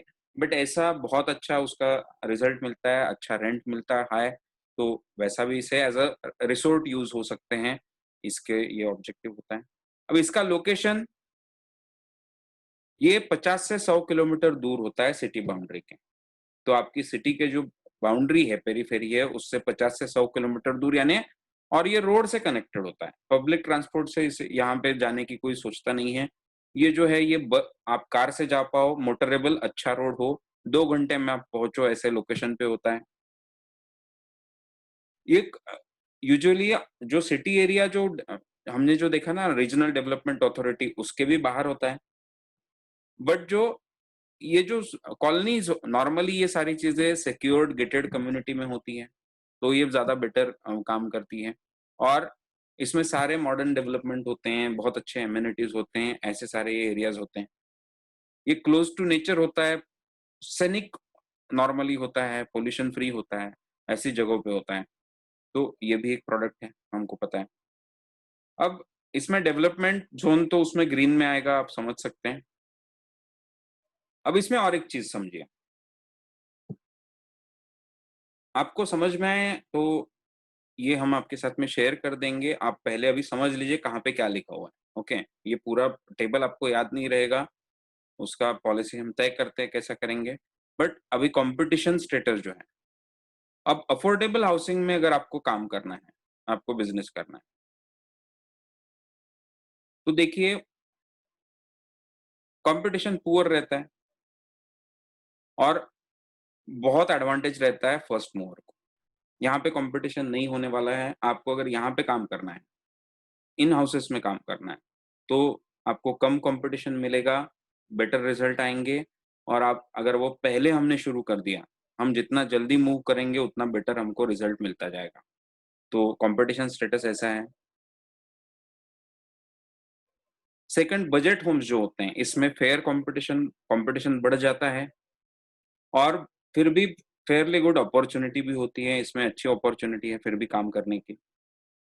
लग्ज़री होम्स में हाई कंपटीशन हो जाता है, बहुत ज़्यादा कंपटीशन होता है लग्ज़री होम्स में और अपॉर्च्युनिटीज़ कम हो जाते हैं, मीडियम अपॉर्च्युनिटी मिलती है। ओवरऑल परसेंटेज जो है वो भी कम हो जाते हैं कमीशंस वगैरह के। Super luxury homes very high competition, बहुत ज़्यादा कंपटीशन है, अपॉर्च्युनिटी कम आती है क्योंकि नंबर भी कम होते जाते हैं देखिए। लग्ज़री होम्स भी कम रहेंगे ओवरऑल इन नंबर, तो अपॉर्च्युनिटी कम होगा। सुपर लग्ज़री कम होम्स उससे भी कम होंगे नंबर्स में, तो और वहाँ पे कम अपॉर्च्युनिटी होगा। Premium homes, very high competition, very less opportunity. Again weekend homes, यहाँ पे पुअर कंपटीशन होता है, यहाँ पे भी कंपटीशन ज़्यादा नहीं होता और वही जैसा अपना अफोर्डेबल होम्स में है, वैसे ही अपॉर्च्युनिटी एडवांटेज होता है अगर आप फर्स्ट मूवर हो तो। देन आइए डेवलपमेंट कैटेगरी, सब ले चुके हैं हम।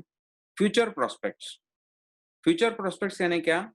इसका आगे जाके कैसे कॉस्ट बढ़ेगा, ये अफोर्डेबल हाउसिंग में वेरी हाई होता है।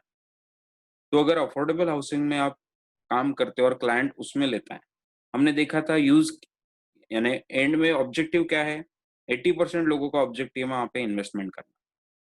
इन्वेस्टमेंट करके या तो रेंट पे देंगे, तो रेंट भी अच्छा मिलता है। शुरू में थोड़ा कम मिल यानी एवरेज रेंट मिलता है, बट धीरे-धीरे वो बेटर होता जाता है और बाद में बहुत अच्छा रेंट मिलता है। जितने में खरीदा उसके मुकाबले वो 5% से ज़्यादा चले जाता है बाद में, तो बहुत अच्छा रेंट मिलता है। उसके अलावा उसकी कॉस्ट सबसे ज़्यादा बढ़ती है। अफोर्डेबल हाउसिंग में जो लोग घर लेते हैं, उसकी कॉस्ट सबसे ज़्यादा बढ़ेगी। तो हाईएस्ट फ्यूचर प्रोस्पेक्ट्स हैं। बजट होम्स जो हैं, उसमें वेरी हाई फ्यूचर प्रोस्पेक्ट्स हैं। इससे कम है, पर फिर भी अच्छे फ्यूचर प्रोस्पेक्ट्स होते हैं। उसमें भी हमने रेंट वगैरह में भी देखा अच्छा है, ये आता है, रेंटल यील्ड भी अच्छा होता है, बट उसकी कॉस्ट भी अच्छी बढ़ती है। अब ये जो मैं बोल रहा हूँ फ्यूचर प्रोस्पेक्ट्स काफ़ी हाई होते हैं, इस पे मैं आता हूँ थोड़ी देर में, चलिए। ये जब आगे की बात करेंगे उसके बाद मैं आता हूँ। या तो अभी देखिए, अभी ये अफोर्डेबल हाउसिंग में हमने देखा, इसका अभी कितना ये है, अभी इसका एवरेज टिकट साइज़ है 20,000 के आसपास। इसको हम समझ लेते हैं, ये जो हम बोल रहे हैं ना, ये जो वेरी हाई फ्यूचर प्रोस्पेक्ट्स क्यों हैं? अभी ये 20 लाख के आसपास है इसका एवरेज टिकट साइज़। समझिए 20 लाख का आपने एक आपके क्लाइंट ने 20 लाख का अफोर्डेबल हाउसिंग में घर खरीदा। वो कुछ भी होगा, समझिए 1 बीएचके है या 2 बीएचके, 20 लाख का है। अब 28 लाख का अगर 2 बीएचके है तो हाँ, 1 बीएचके, 2 बीएचके कोई मिल गया 20 लाख। ये कहाँ पे है? सिटी के लगभग 10 या 20 किलोमीटर बाहर है। अब देखिए 30 सालों में कैसे होगा इसका डिफरेंस? हमने आपको महँगाई वाला एक चार्ट बनाया था। वो चार्ट में हमने क्या देखा था? महँगाई वाले चार्ट में, महँगाई कैसे बढ़ती है? तो ये 20 लाख का आज हुआ, घर हुआ 20 लाख का।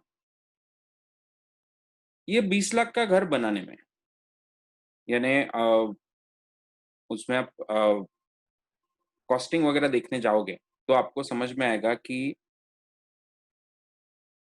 अफोर्डेबल हाउसिंग अगर 30 साल बाद करना है, इसके 30 साल बाद अगर अफोर्डेबल हाउसिंग में घर बनाना है, तो आप देखोगे सीमेंट वगैरह ऐसे अगर इसके आप पूरे रेट ले लोगे और ये समझ लोगे, तो ये जो 20 लाख होते हैं इसमें से आपको समझ में आएगा अ अ, हम ये कहना चाह रहे हैं कि लगभग 25,000 जो स्क्वायर फुट है, 25,000 2,500 यानी इसका एवरेज स्क्वायर फुट एरिया कितना आएगा? इसको समझने के लिए समझिए आप। ये 20 लाख का है, एवरेज स्क्वायर फुट कितना आएगा? ये 600 स्क्वायर फुट के आसपास इसका एवरेज एरिया आएगा, है ना? अब 600 स्क्वायर फुट का आपको घर बनाया है, 20 लाख के आसपास वो हुआ है आपका, 600 या 500 सॉरी 500 पकड़ लीजिए। तो ये 500 के आसपास आया। अ, 500 स्क्वायर फुट का घर 20 लाख का यानी 4,000 कॉस्ट पड़ा पर स्क्वायर फुट में। ये जो 4,000 रुपया होता है, इसमें से 2,500 रुपया आपका कंस्ट्रक्शन पे खर्चा होना है। और इसका आप और अगर आप खर्चे निकालोगे बाकी के, तो उसमें आपको समझ में आएगा लैंड का जो कॉस्ट होता है, वो लगभग 300 रुपए के आसपास होता है। जो बिल्डर होता है उसको प्रॉफिट आता है वो 500 के आसपास होता है। और बाकी जो सारे खर्चे होते हैं 500 और 300 800 हो गए। 2,500 का कंस्ट्रक्शन का कॉस्ट हुआ, यानी कि 800 और 2,500 यानी 3,300 हो गए। और ये जो बाकी 700 रुपए बचते हैं, ये बाकी कमीशंस, बाकी खर्चे जो होते हैं मार्केटिंग, सेल्स वगैरह के, उसमें चला जाता है। तो इस तरह से हर एक इसका रिजल्ट आता है। तो ओवरऑल कमाई कितनी हुई? मेन कमाई, मेन 2 लोग कौन हैं? जो डेवलपर हैं और दूसरा जो ये लैंड जिसका था, वो है। तो लैंड के हिसाब से 300 रुपया मिला लैंड का और जो पूरा प्रॉफिट आया प्रोजेक्ट का, वो आया 500 के आसपास, ऐसा 800 रुपए प्रॉफिट हुआ या 800 रुपए की कमाई मेन हुई और 3200 रुपए का खर्चा रहा। ये हर इसमें आपको दिखाई देगा अफोर्डेबल हाउसिंग में। अब यही आप देखोगे, इसी को आप अगर शिफ्ट करोगे, अगले 30 साल बाद अफोर्डेबल हाउसिंग कैसे रहेगा? तो जो 2,500 का आज खर्चा है, वो 30 सालों में लगभग 3 सवा 3 गुना बढ़ जाएगा, 4 गुना के आसपास बढ़ जाएगा। इसका अगर आप एवरेज निकालो तो वो 4 गुना बढ़ता है। अब 4 गुना बढ़ा और जो लैंड है और जो प्रॉफिट्स हैं उस वो भी इतने बढ़े, तो आपको समझ में आएगा ये जो आज 20 लाख का आपको मिल रहा है एवरेज, वही अगर आप 2050 में जाओगे, तो इसका एवरेज हो जाएगा 80 लाख के आसपास का अफोर्डेबल हाउसिंग में आ जाएगा। तो 80 लाख में मिलने लगेगा अफोर्डेबल हाउसिंग का घर। और वो घर कहाँ पे होगा?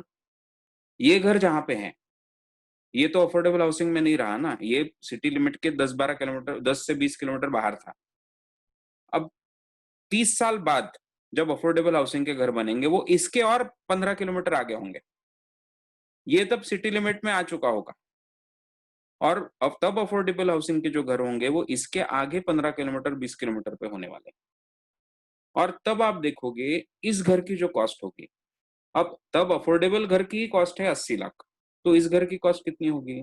इस घर की कॉस्ट एटलीस्ट 1.5 गुना से लेके 2.5 गुना हो जाएगी।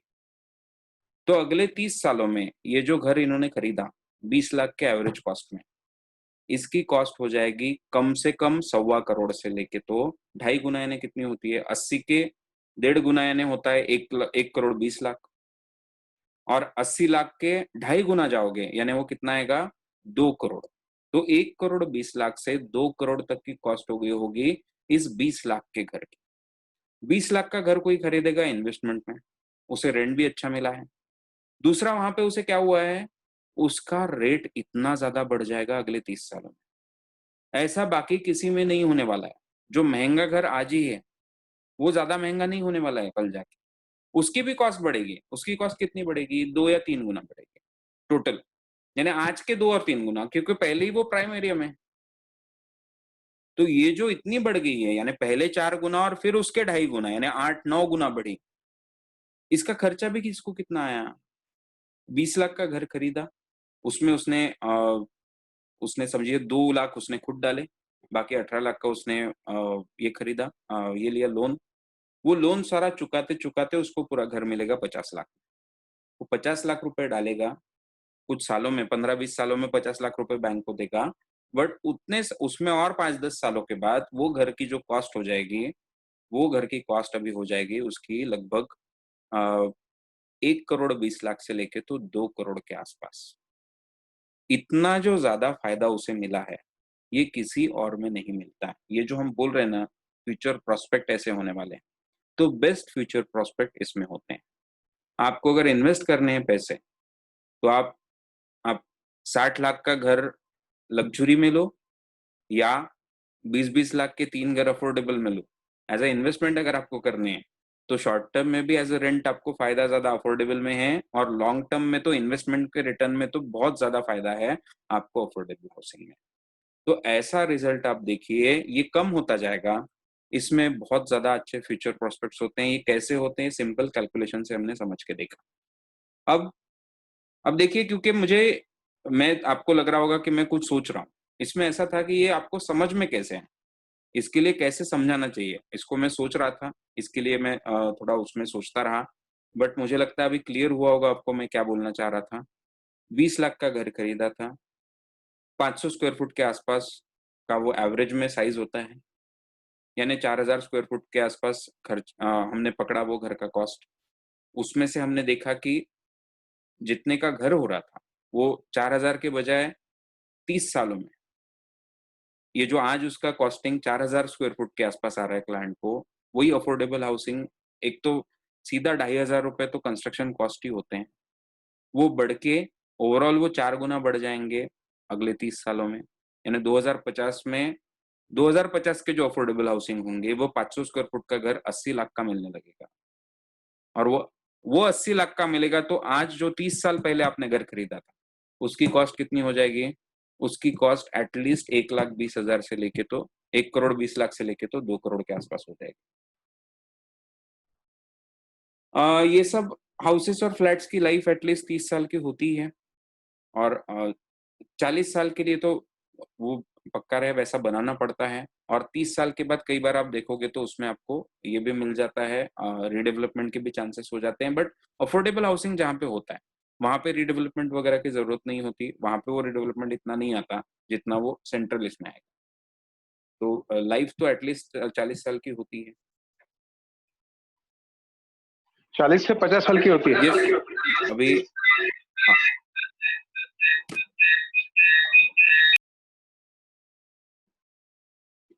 एक सेकंड।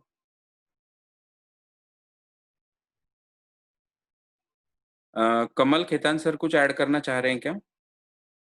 वो जॉइन कर रहे हैं। नहीं, ओके, 40 से 50 ये आपका बंद कर। आवाज़ रिपीट हो रहा था। हाँ, हाँ, ये बंद कर, स्पीकर निकाल दे।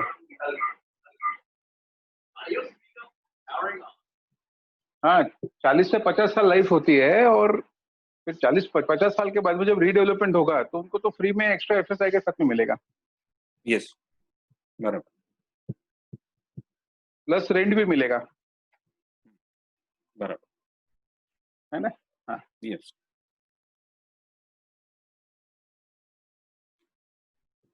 जो अभिषेक जी ने सवाल पूछा था कि लाइफ कितना होता है, वही जैसे 40 और 50, 40 साल तो मिनिमम लाइफ इंश्योर करना पड़ता है इंजीनियर को पूरा प्लान और सब बनाते वक़्त, तो वो तो होता ही है कंपल्सरी। और तो 40 से 50 साल का लाइफ होता है। और जैसा मैंने कहा था कि नॉर्मल इसमें जैसा 25-30 साल बाद रीडेवलपमेंट होता है अगर आपका सिटी बाउंड्री के अंदर घर हो तो।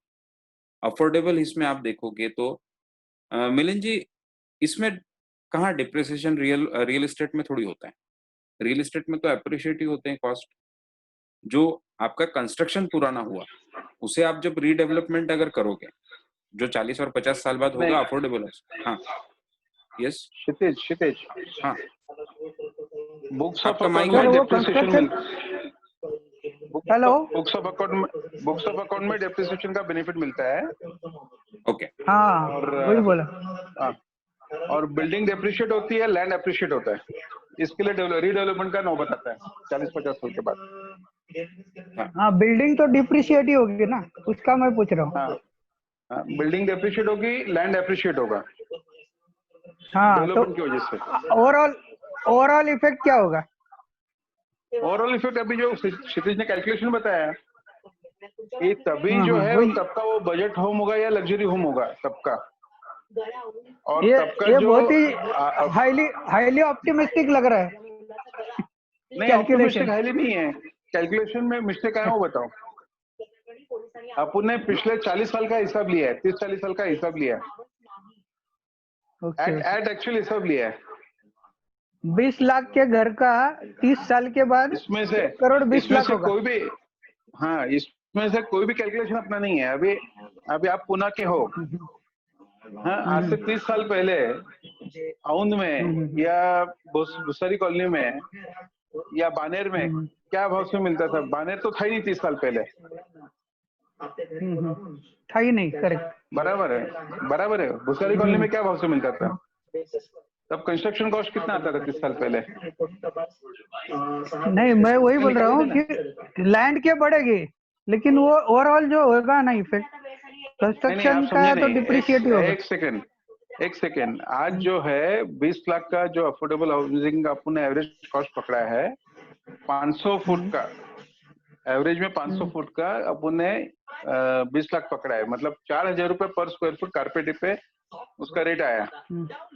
उसमें से 2500 रुपया कंस्ट्रक्शन कॉस्ट है कारपेट पे। बिल्टअप पे कैलकुलेट करेंगे तो 2,000 रहता है कंस्ट्रक्शन कॉस्ट। रेरा कारपेट पे कैलकुलेट करेंगे तो 2,500 रुपये आएगा। बराबर है? ओके, यस, हाँ, तो 2,500 कंस्ट्रक्शन कॉस्ट है आज। और ये जो कंस्ट्रक्शन कॉस्ट है ये मतलब इसमें क्या लगता है? सीमेंट, स्टील, ब्रिक, लेबर और बाकी सब finishing products, plumbing, electrification, tiling, सारे फिनिशिंग के आइटम्स आ जाते हैं। ये सब मूवेबल है, ये सब लैंड का पार्ट नहीं है। बराबर है? ये पिछले 30 साल में कितने बड़े हैं? सीमेंट और ये सब कितने बड़े हैं? ये सब मिलके जितने भी आइटम्स लगते हैं, फिटिंग्स और सब कुछ, ये पिछले 30 साल में कितने बड़े? ये 4 से 5 गुना बड़े हैं। बराबर है? मतलब 4,000 के अंदर 2,500 कंस्ट्रक्शन कॉस्ट है, 400 रुपया सेल्स एंड मार्केटिंग का कॉस्ट है, 10% कमीशन है आज मिलता है अपने को, तो 400 रुपया कंस्ट्रक्शन सेल्स एंड मार्केटिंग का कॉस्ट है, और 300 रुपया बाकी उनका एडमिनिस्ट्रेशन, परमिशन और बाकी सब कॉस्ट है। तो ऐसा 700 रुपया वो कॉस्ट है, तो टोटल 3,200 रुपया कॉस्ट है। ये 3,200 का कॉस्ट 4 गुना हो जाएगा। बराबर है? ये 3,200 का कॉस्ट 4 गुना हो जाएगा। तो ये तो बढ़ने ही वाला है ना। ये इसको कौन रोक सकता है? सीमेंट का 4 गुना बढ़ेगा तो कोई रोक सकता है? स्टील का कॉस्ट 4 गुना बढ़ेगा कोई रोक सकता है? किसके हाथ में है वो? जैसे पिछले 30 साल में बढ़ा, वैसे अगले 30 साल में बढ़ने वाला है ना। जरा आज के हिसाब से वो ज्यादा ही लग रहे हैं। हाँ, पर वो 30 साल पहले अगर हम ये हिसाब आज का देखते तो तब हमको लगा होता कि ये बहुत ज्यादा बोल रहे हैं। नहीं, अभी 30 साल पहले जो है इसमें तलेगांव में क्या भाव से मिलता था?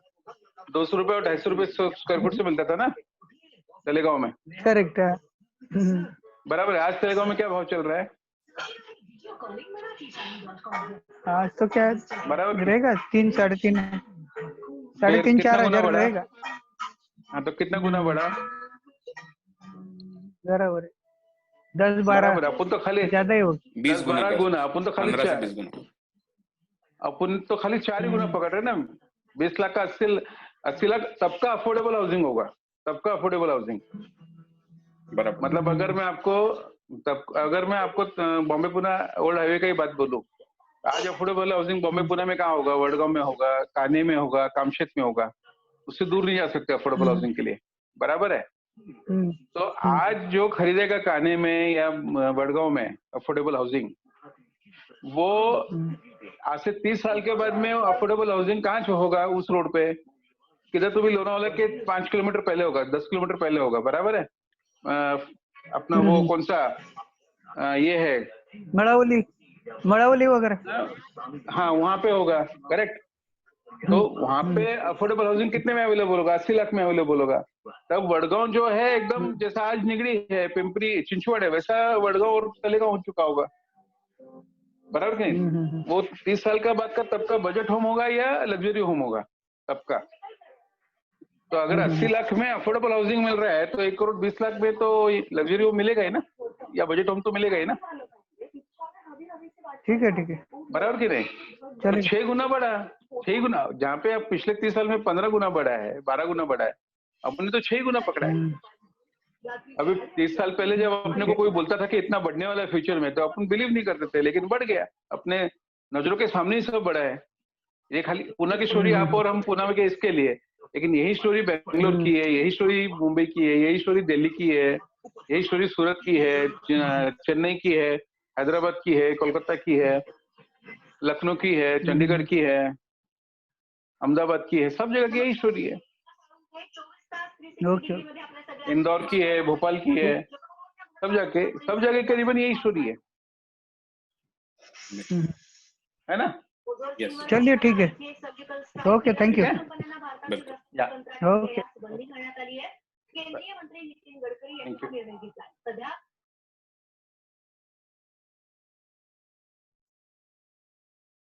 Over to you Kshitij. Yes बिल्कुल।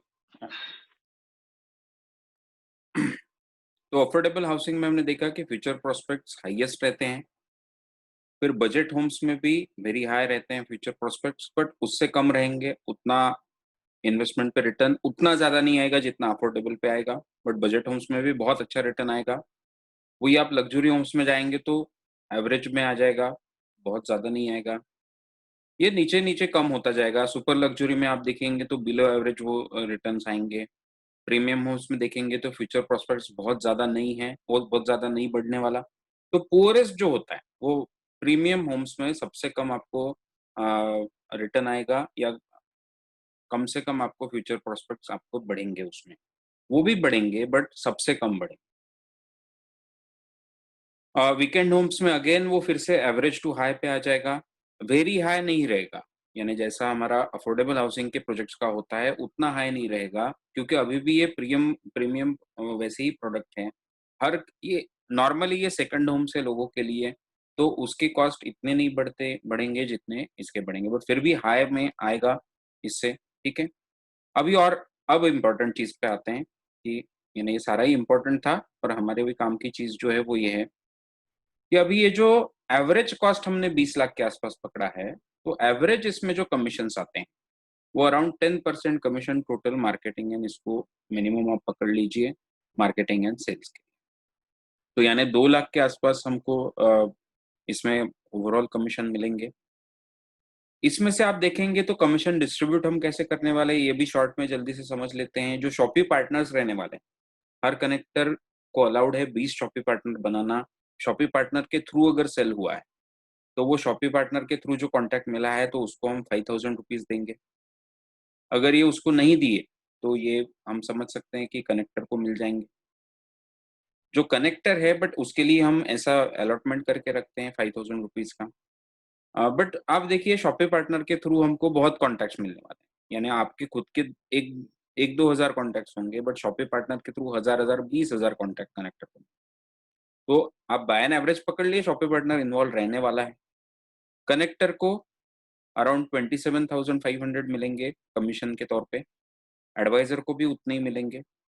जो सेल्स एसोसिएट हैं, जो फुल टाइम ये काम कर रहा है, प्रोजेक्ट पे जाके बैठता है, ऑफिस टाइम पे प्रोजेक्ट पे रहता है, फुल टाइम प्रोजेक्ट पे सारी सर्विस देता है, और यानी ऑन साइट जिसका जॉब है उसको अराउंड 40,000 के आसपास मिलेंगे कमीशन उसको। ये हो गया टोटल कमीशन अराउंड 1 लाख का। 1 लाख जो है, ये प्रो की साइड से जो खर्चे हैं एंड प्रो का प्रॉफिट है वो रहेगा। जैसे डायरेक्ट एक्सपेंसेस, ओवरऑल जो सारे एक्सपेंसेस प्रो के होते हैं वो अराउंड 25,000 के आसपास होंगे। जो टैक्स भरना पड़ेगा टोटल वो अराउंड 25,000 के आसपास होगा। जो रिजर्व्स वगैरह हैं, यानी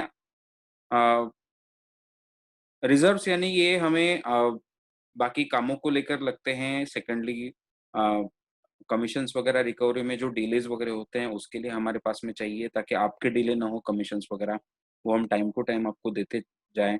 उसके लिए एक रिजर्व अमाउंट भी हमको रखना पड़ता है, तो वो रिजर्व्स में अराउंड 20,000 डाला जाएगा। एंड प्रॉफिट आफ्टर टैक्स जो आएगा प्रो को वो 35,000 के आसपास होगा। तो 35,000 के आसपास प्रॉफिट होने वाला है प्रो को, या इनकम होने वाला है प्रो को हर सेल पे। और एक कनेक्टर को वो 27,500 के आसपास होगा, एडवाइजर को वो 27,500 के आसपास होगा। इसके अलावा ये जो 5,000 रुपीज है हमने देखा था, हम सॉरी ये कनेक्टर को नहीं मिलने वाला, ये अलग से हम देने वाले हैं। मैं गलत बोला आपको बात करते वक्त, ये अलग से इसमें से जाने वाला है। नहीं गया तो ये इधर ऐड हो जाएगा, और एक्सपेंसेस ये रिजर्व्स में ऐड हो जाएगा या इधर ऐड हो जाएगा, आप समझ सकते हैं, सॉरी। तो ये अलग से हम देने वाले हैं शॉपी पार्टनर को। ये आपके कमीशन से रिलेटेड बिल्कुल नहीं है, तो आपको अवॉइड करने की ज़रूरत नहीं है, आप शॉपी पार्टनर्स को इन्वॉल्व कीजिए, इसके एडिशनल ही है। या अब इसमें देखिए, जो फ्रेंचाइज़ी है, उसे कनेक्टर एंड एडवाइज़र ये दोनों का मिलके टोटल ये हो जाएगा। हाँ, अमित जी का ऐसा कहना है कि ये टोटल कैलकुलेशन के तो 1.5% भी नहीं आ रहा है।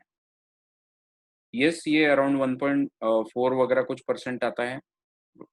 तो जो ब्रोकर होता है, उसको जो खर्चे आते हैं आजकल, वो खर्चे अगर आप पकड़ेंगे ब्रोकर को अराउंड 2% मिलता है। बट उसको खर्चा जो आता है इस पे, वो भी बहुत काफ़ी आता है आजकल, क्योंकि लीड्स वगैरह के लिए उसे बहुत खर्चा करना पड़ता है। बाकी जो सारा सपोर्ट है ब्रोकर को वो भी नहीं होता। उसके अगर खर्चे निकाल दो, तो ब्रोकर का भी प्रॉफिट इससे कम ही होता है। तो जो हम बोल रहे थे हमेशा कि ब्रोकर से बेटर परसेंटेज मिलेंगे, वो अगर आप ब्रोकर के खर्चे इसमें से उसके उसके पैसे आप देख रहे हो इनकम केवल, उसके खर्चे अगर आप आज के ज़माने में जैसे नॉर्मल मेरे पहचान के लोगों से ब्रोकरेज करो, उसमें काम नहीं होता है। अभी आपको कोई लीड्स खरीदने पड़ते हैं, लीड्स लेने पड़ते हैं, उसके लिए कोई साइट से आपको कॉन्ट्रैक्ट कर यानी साइट में आपको पैसे देने होते हैं। ये सब करके लीड आते हैं, तब आप ब्रोकरेज कर पाते हैं। आज के ज़माने में पहले जैसा तो नहीं रहा, मेरे पहचान के लोगों में मैंने ब्रोकरेज कर लिया। उसमें से क आप बिज़नेस नहीं कर पाओगे। ये जब पूरा स्ट्रक्चर हम बना रहे हैं, तब उसके थ्रू भी और नेचुरल मार्केट के थ्रू काम हो सकता है। ब्रोकर इतना ऑर्गेनाइज़ तरीके से नहीं कर पाता। तो ओवरऑल ब्रोकर को जितने खर्चे आते हैं, प्लस उसे साइट विज़िट भी कराना है, वहाँ पे सेल कराना है। ये सब करने में जो सारे खर्चे उसको आएँगे, उसे अगर आप निकाल दोगे तो आपको पता चलेगा कि आपको जो परसेंटेज मिल रहे हैं वो ब्रोकर से बेटर मिल या हाँ, वही मैं बता रहा हूँ आपको। तो जो हम बोल रहे थे वो वही था कि ब्रोकरेज में जितना परसेंटेज आता है, उसमें से खर्चे तो निकालने पड़ेंगे ना आपको। आपको कुछ खर्चे नहीं आ रहे, ये समझिए आप बात। ब्रोकर का आप केवल इनकम परसेंटेज देख रहे हो, बट उसके खर्चे निकालोगे कि नहीं? तो आप बाय एन एवरेज अगर ब्रोकर जितने भी सेल करता है, उसे जितना इनकम आता है उसके हाफ तो भी पैसा उसे डालना पड़ता है, ये दिखता है आज के ज़माने में। तो उस हिसाब से आप देखोगे तो ब्रोकर को अगर 2% मिलता है, तो ओवरऑल तो उसे 1% का खर्चा आ जाता है उसपे, और 1% उसको मिलता है। तो उस हिसाब से आप देखेंगे तो ये उससे बेटर परसेंटेज है, ये आपको समझ में आएगा। तो उस हिसाब से आप सोच के देखिए क्या है। ठीक है, मुझे लगता है अमित जी, मैंने जवाब दिया है आपको। आपको कुछ इसमें प्रॉब्लम लग रहा है मैं जो बोल रहा हूँ, तो आप प्लीज़ डिस्कस कीजिए, तब तक मैं आगे बढ़ता हूँ। जो हम बोल रहे थे कि ब्रोकरेज से बेटर परसेंटेज मिलता है, उसके पीछे का सोच ये था, उसमें खर्चे भी होते हैं। यानी क्या?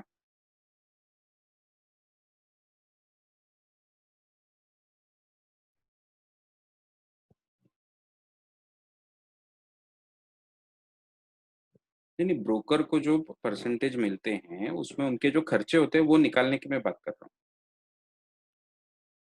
हाँ, वही तो मैं बोल रहा हूँ, ब्रोकर के जो खर्चे होते हैं ओवरऑल, उन्हें अगर आप माइनस कर दोगे, तो कितना परसेंट आएगा, ये मैं बात कर रहा हूँ। ठीक है, इस पे हम डिस्कस करते रहते हैं, जो भी है आपके सवाल उस पे। अ,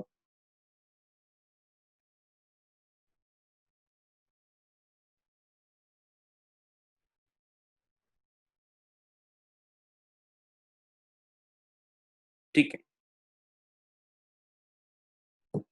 चलिए बाकी सुन लीजिए, फिर आपके जो भी ऑब्जेक्शन है उस पे हम बात करते हैं आपसे, अमित जी। अब ये जो होगा, जैसा बजट होम्स है, इसमें हमने देखा था कि इसे अराउंड हमें कमीशन मिल जाएगा, 5% के आसपास कमीशन एवरेज में मिल जाएगा फॉर मार्केटिंग एंड सेल्स। अब देखिए, ये सेल्स में भी आप देखोगे तो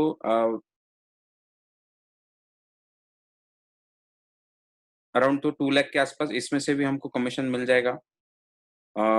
इसका भी डिस्ट्रीब्यूशन फिर वैसे ही सेम रहेगा जैसा ऊपर में है, तो इसको अलग से बताने की कोई ज़रूरत नहीं है, तो अराउंड वैसे ही कमीशन परसेंटेज हमको मिलेगा मार्केटिंग एंड सेल्स का। लग्ज़री होम्स में आप आओगे, तो अराउंड 4% के आसपास कमीशन उसमें मिलता है। अब ये सारा देखिए, ये हमको टेंटेटिव हम बात कर रहे हैं। इसमें जैसे ही नेटवर्क बेटर होते जाएँगे, कमीशन परसेंटेज बेटर होते हैं, इससे बड़े मिलते हैं। और इसमें जो हम बोल रहे हैं कि अ, यस, तो कमीशन जो है ये 4% के आसपास मिलेगा, और इसमें एक फ़ॉर्मूला आपको समझ में आ रहा होगा कि जो अ, प्रो साइड के एक्सपेंसेस हैं या प्रो साइड का कमीशन है, वो हम इसके अराउंड 50% में सारे हम खर्चे कर रहे हैं और उसमें एक प्रॉफिट हम ले रहे हैं।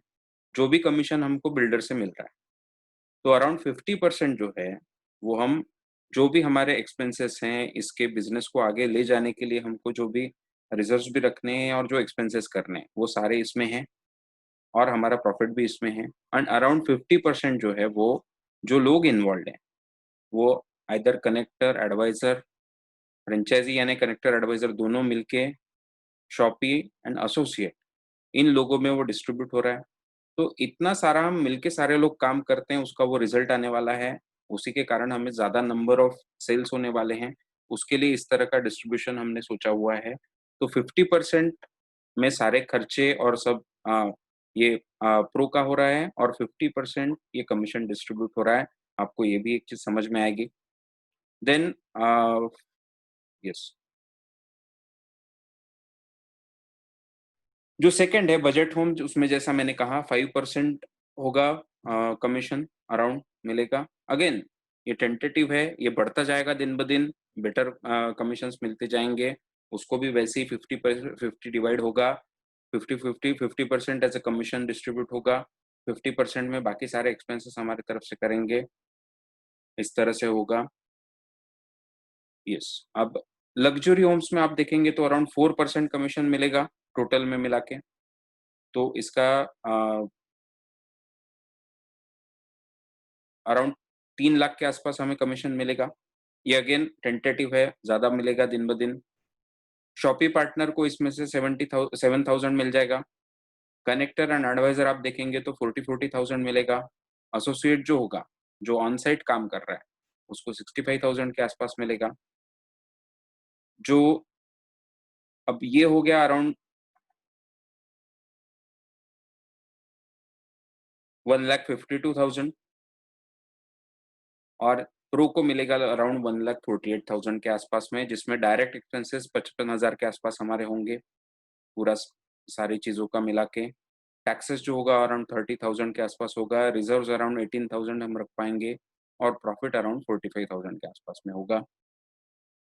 यस मिलिंद जी, इन सारी बातों पे डिस्कस करते हैं, नो इश्यूज़। पहले आप समझ लीजिए क्या बोला गया है, इस पे हम डिस्कशन ज़रूर करेंगे, और हम साथ में ही हैं, मिलके ही काम कर रहे हैं, है ना? तो मिलिंद जी एंड अमित जी, इस पे हम डिस्कस करते हैं, नो इश्यूज़।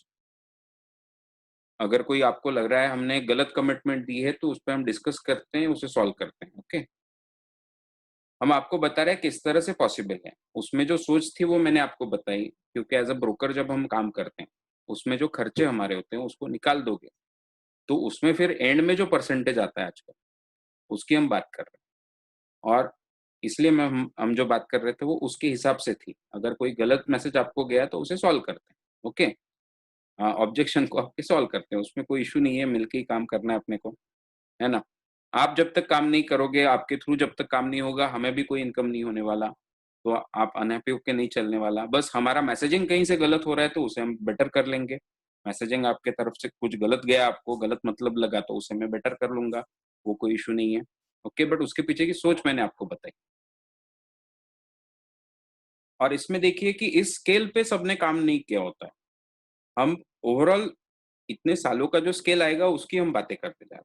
आप अगर एक इंडिविजुअल यूनिट में तो कभी अपने को बहुत ज़्यादा परसेंटेज मिल भी जाते हैं चीज़ों के। वो अलग-अलग होता है, वेरिएबल होता है ना? अब यहाँ पे अगर 2 ब्रोकर इन्वॉल्व है सामने सचा, तो फिर वो परसेंटेज हाफ-हाफ डिवाइड भी होता है ब्रोकर्स में। यहाँ पे तो कितने लोग इन्वॉल्व है आपको समझ में आ रहा है। तो इसको सारी चीज़ों को सोचिए और बेटर रिजल्ट्स इन नंबर्स कैसे आएँगे, उससे हमें कैसे बेटर रिजल्ट्स मिलेंगे इसके बारे में समझिए। बट फिर भी जो मैं आपको बता रहा था, मैसेजिंग में कहीं गलती हो रही है तो उसे हम क्लियर कर लेंगे, बेटर कर लेंगे, हमको ट्रांसपेरेंटली काम करना है, इसलिए हर चीज़ क्लियरली आपको बता रहे हैं। जैसा हमने बोला था कमीशन स्ट्रक्चर वगैरह हम आपको ट्रेनिंग में आपके बता देंगे, तो उस हिसाब से पूरा क्लियरली आपको बता रहे हैं, तो उसे हम और ट्रांसपेरेंट और बेटर करने की ज़रूर कोशिश करेंगे अगर कोई प्रॉब्लम लग रहा है। अभी हम ध्यान देते हैं इस टॉपिक पे। Yes, 4 super luxury homes. अब इसका टिकट साइज़ आपको फिर से एक बार याद दिला दूँ, 1.5 करोड़ के आसपास एवरेज टिकट साइज़ है।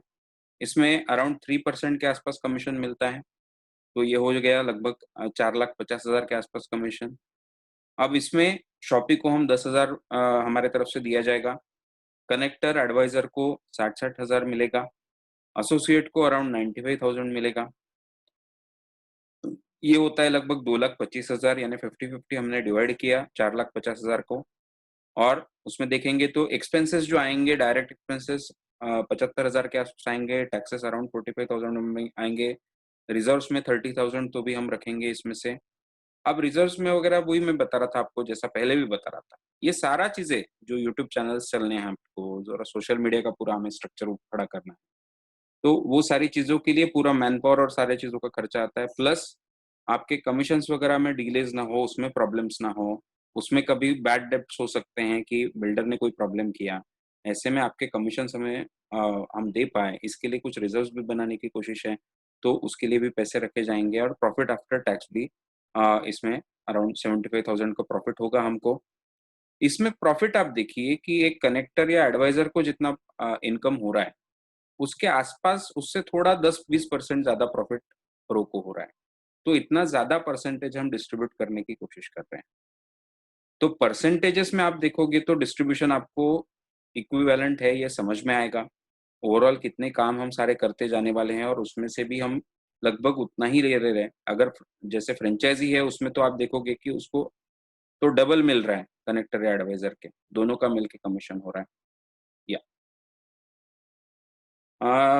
मिलिंद जी देखिए जो एसोसिएट है, वो फुल टाइम वर्क करता है और वो साइट पे जाके उसको बेचारे को काम करना है और फिर भी उसको ऐसा मिल रहा है पैसे। यानी उसमें और आप में देखिए तो 1.5 गुना का लगभग डिफरेंस आएगा, अगर आप कनेक्टर है या एडवाइज़र है तो। आप घर से काम कर रहे हो, सोशल मीडिया का इस्तेमाल कर रहे हो और वो वहाँ से पूरा सेल्स कर रहा है आगे का। वो वहाँ पे बैठा हुआ है जाके, पूरा दिन दे रहा है अपना और उसको इतना ही कमीशन मिल रहा है। ओके, तो इस हिसाब से वो ज़्यादा है। तो आपको रूल्स में भी डिफरेंस समझ में आ रहा होगा। एसोसिएट को वहाँ पे ऑन साइट जाके बैठ के काम करना है, आपको नहीं करना है। इसका डिफरेंस है वो।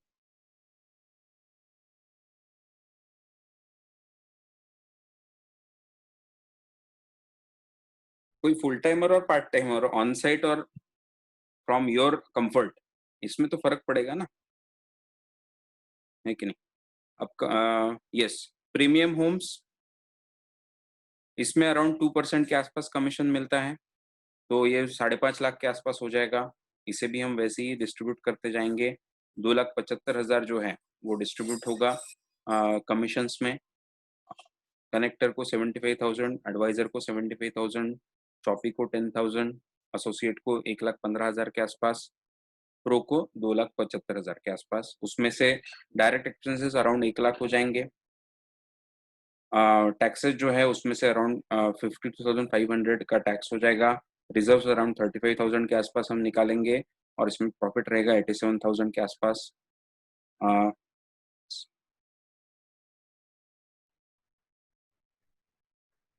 हाँ, देन जो वीकेंड होम्स है उसमें फिर से कमीशन परसेंटेज काफी बड़ा होता है, 10% के आसपास मिलता है। उस 6 लाख के आसपास हमको कमीशन मिलेगा, उसे हम डिस्ट्रीब्यूट करेंगे। तो आप देखेंगे तो शॉपी पार्टनर को यहाँ पे हम, और हमने 10,000 तक बोला था, पर शॉपी पार्टनर को यहाँ पे हम 15,000 तक दे सकते हैं। ये ओवरऑल नंबर इसका थोड़ा कम होगा, तो इसलिए हमें एवरेज में हमने 5 to 10,000 ही बोला हमेशा। कनेक्टर जो है वो 82,500 के आसपास उसे इनकम होगा। एडवाइजर का कमीशन अराउंड उतना ही रहेगा। एसोसिएट जो है उसे 1,20,000 के आसपास कमीशन मिलेगा, और प्रो को प्रॉफिट अराउंड 1,07,000 के आसपास, 1,07,500 के आसपास आएगा। बाकी सारे एक्सपेंसेस रहेंगे। तो इस तरह से एक डिस्ट्रीब्यूशन का एक सोच है, जिसमें 50% जो डिस्ट्रीब्यूशन है, 50% ऑफ द कमीशन, ये पूरा हमने डिस्ट्रीब्यूट किया है जो लोग इन्वॉल्व हैं मार्केटिंग एंड सेल्स में उनके लिए।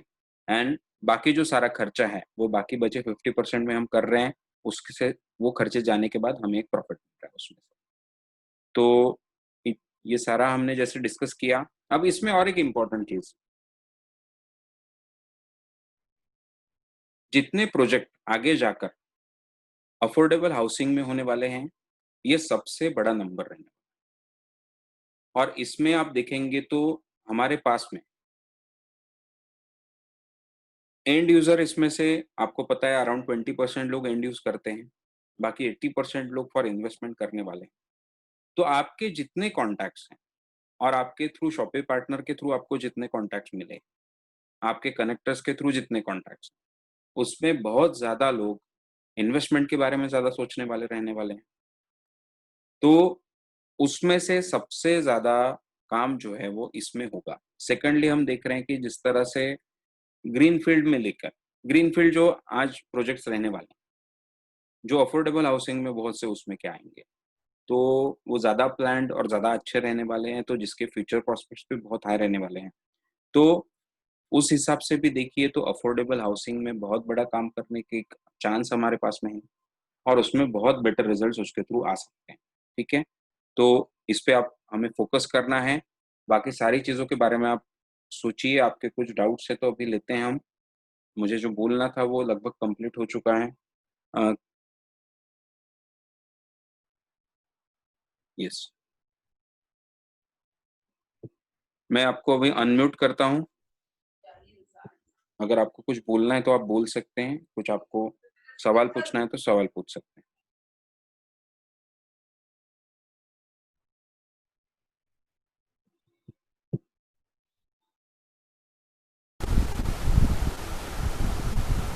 यस,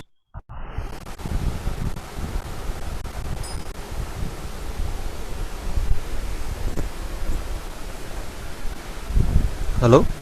यस, हाँ, ये जो कमीशन स्ट्रक्चर बताया, अभी समझो हम एज एडवाइजर काम कर रहे हैं और हमने कनेक्टर का भी काम किया, तो दोनों कमीशन मिलेंगे ना उसमें? हेलो। सॉरी मुझे नहीं समझा। नहीं नहीं, हम लोग अभी एज एडवाइजर काम कर रहे हैं, हम्म। और एज ए कनेक्टर हमने कुछ क्लाइंट लेके आए हैं। हाँ, एज ए कनेक्टर हम लोग, मतलब हम लोग कनेक्टर का भी काम कर रहे हैं ना साथ में। तो ठीक है। हम लोग क्लाइंट लेके आए, वो उन्होंने फ्लैट ले लिया या कोई भी फ्लैट ले लिया, तो दोनों कमीशन मिलेंगे ना एडवाइजर को, कनेक्टर और एडवाइजर का? देखिए, जब एडवाइजर जो है,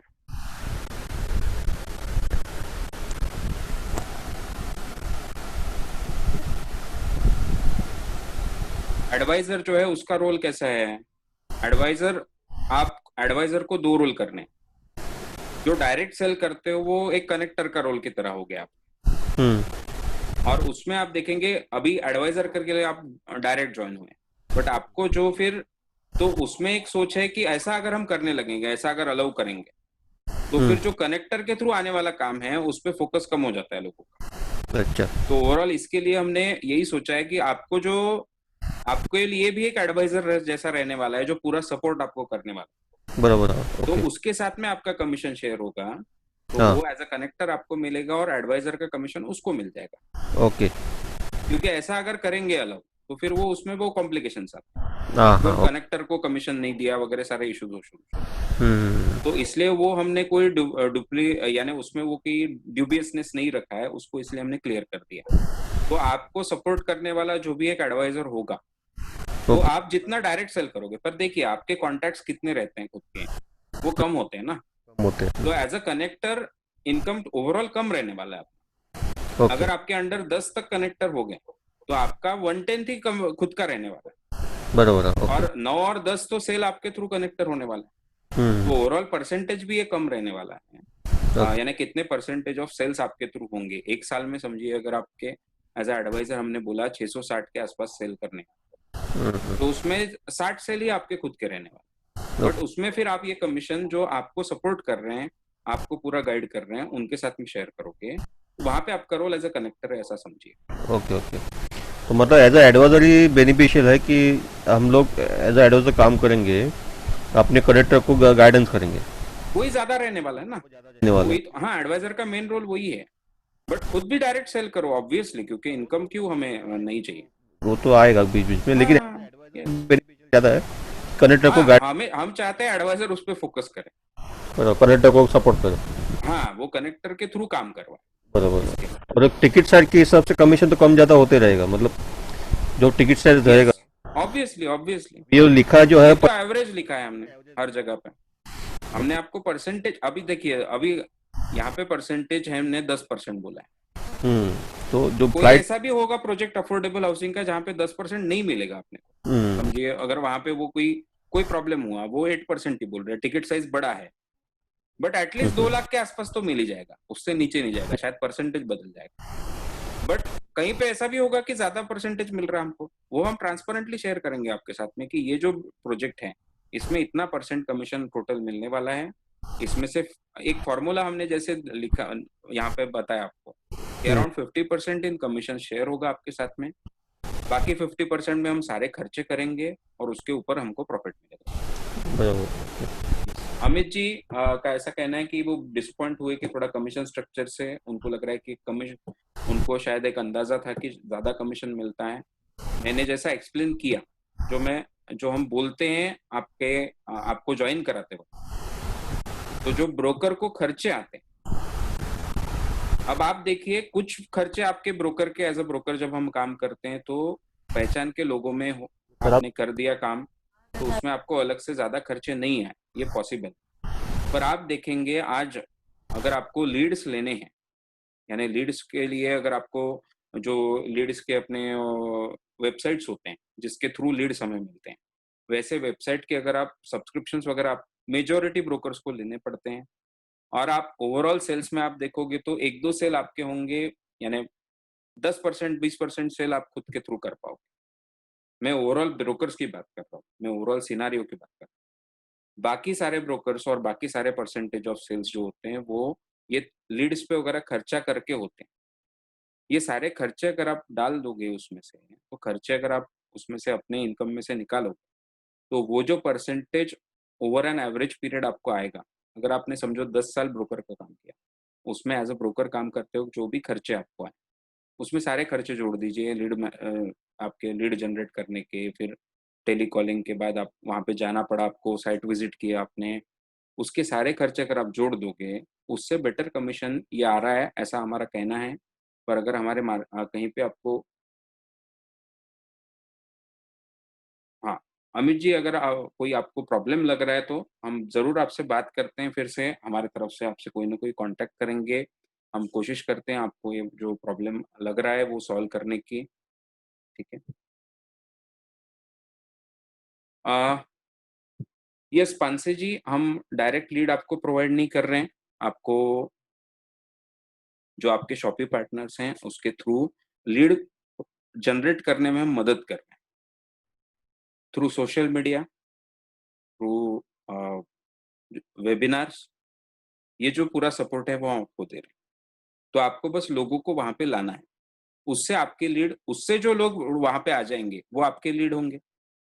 तो हम आपको रेडीमेड लीड नहीं दे रहे हैं, बट आपको हम लीड तैयार करने के लिए पूरा मैकेनिज्म दे रहे हैं। जैसा मैंने कहा था कि यूट्यूब के वीडियोस, अब आपके थ्रू यूट्यूब का वीडियो लोगों के पास गया, वो वेबिनार में आएंगे, वेबिनार्स। हेलो, हाँ, यस। लीड तो हमको ही जनरेट करने पड़ेंगे ना सर, लेकिन आप जो बोल रहे हैं कि लीड जनरेशन पे खर्चा होता है वगैरह हाँ, वगैरह, तो लीड बेसिक जनरेट करना तो हमको ही पड़ेगा, तो फिर वो तो वैसा ही रहेगा ना। नहीं, ये लीड समझो हमको जनरेशन खर्चा का करना है तो, अगर आप सॉरी। बोल रहे कि वो खर्चा नहीं आएगा तो वैसा नहीं है। लीड बेसिक जनरेट वहाँ वेबिनार के लिए लाने का भी वो लीड जनरेशन ही हो गया ना। हाँ, तो वो लीड जनरेशन आपको कहाँ से करना है अभी? तो आप जो बोल रहे हैं कि उसका मैं खर्चा नहीं आएगा, वैसा तो नहीं है उसमें ना। लीड जनरेशन का खर्चा है ना, वो वेबसाइट को आपको मंथली पैसे देने पड़ते हैं, उसकी मैं बात कर रहा हूँ। वो नहीं आ रहा है ना आपको? हाँ, तो वो ये लीड कहाँ से उस आएंगे फिर? ये लीड आपके, वो जो हमने सीखा था, वो जो हमने डिस्कस किया था, हम्म, आपके खुद के हम्म, पर्सनल कॉन्टैक्ट्स, आपका अगर कनेक्टर हाँ, करोगे, आपके शॉपी पार्टनर के हम्म। हजार कॉन्टैक्ट्स, वो सारा हो गया, आपके पास में इतने कॉन्टैक्ट्स हो गए, उनको तो आप मतलब आपका कहना है कि और कुछ जरूरत ही नहीं है और किसी लीड्स की, इतना और हो कोई गया तो जरूरत बस। सर नहीं है। शॉपी पार्टनर को अभी छोड़ दो ना, उसको छोड़ के बात करो। अमित जी बात कर रहे हैं। यस सर, मैं ही बात कर रहा हूँ।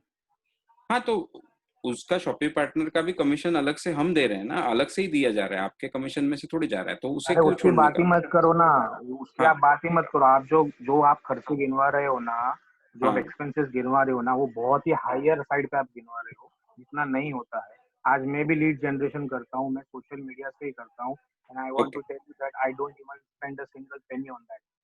Okay, without spending a single penny I make my lead generation.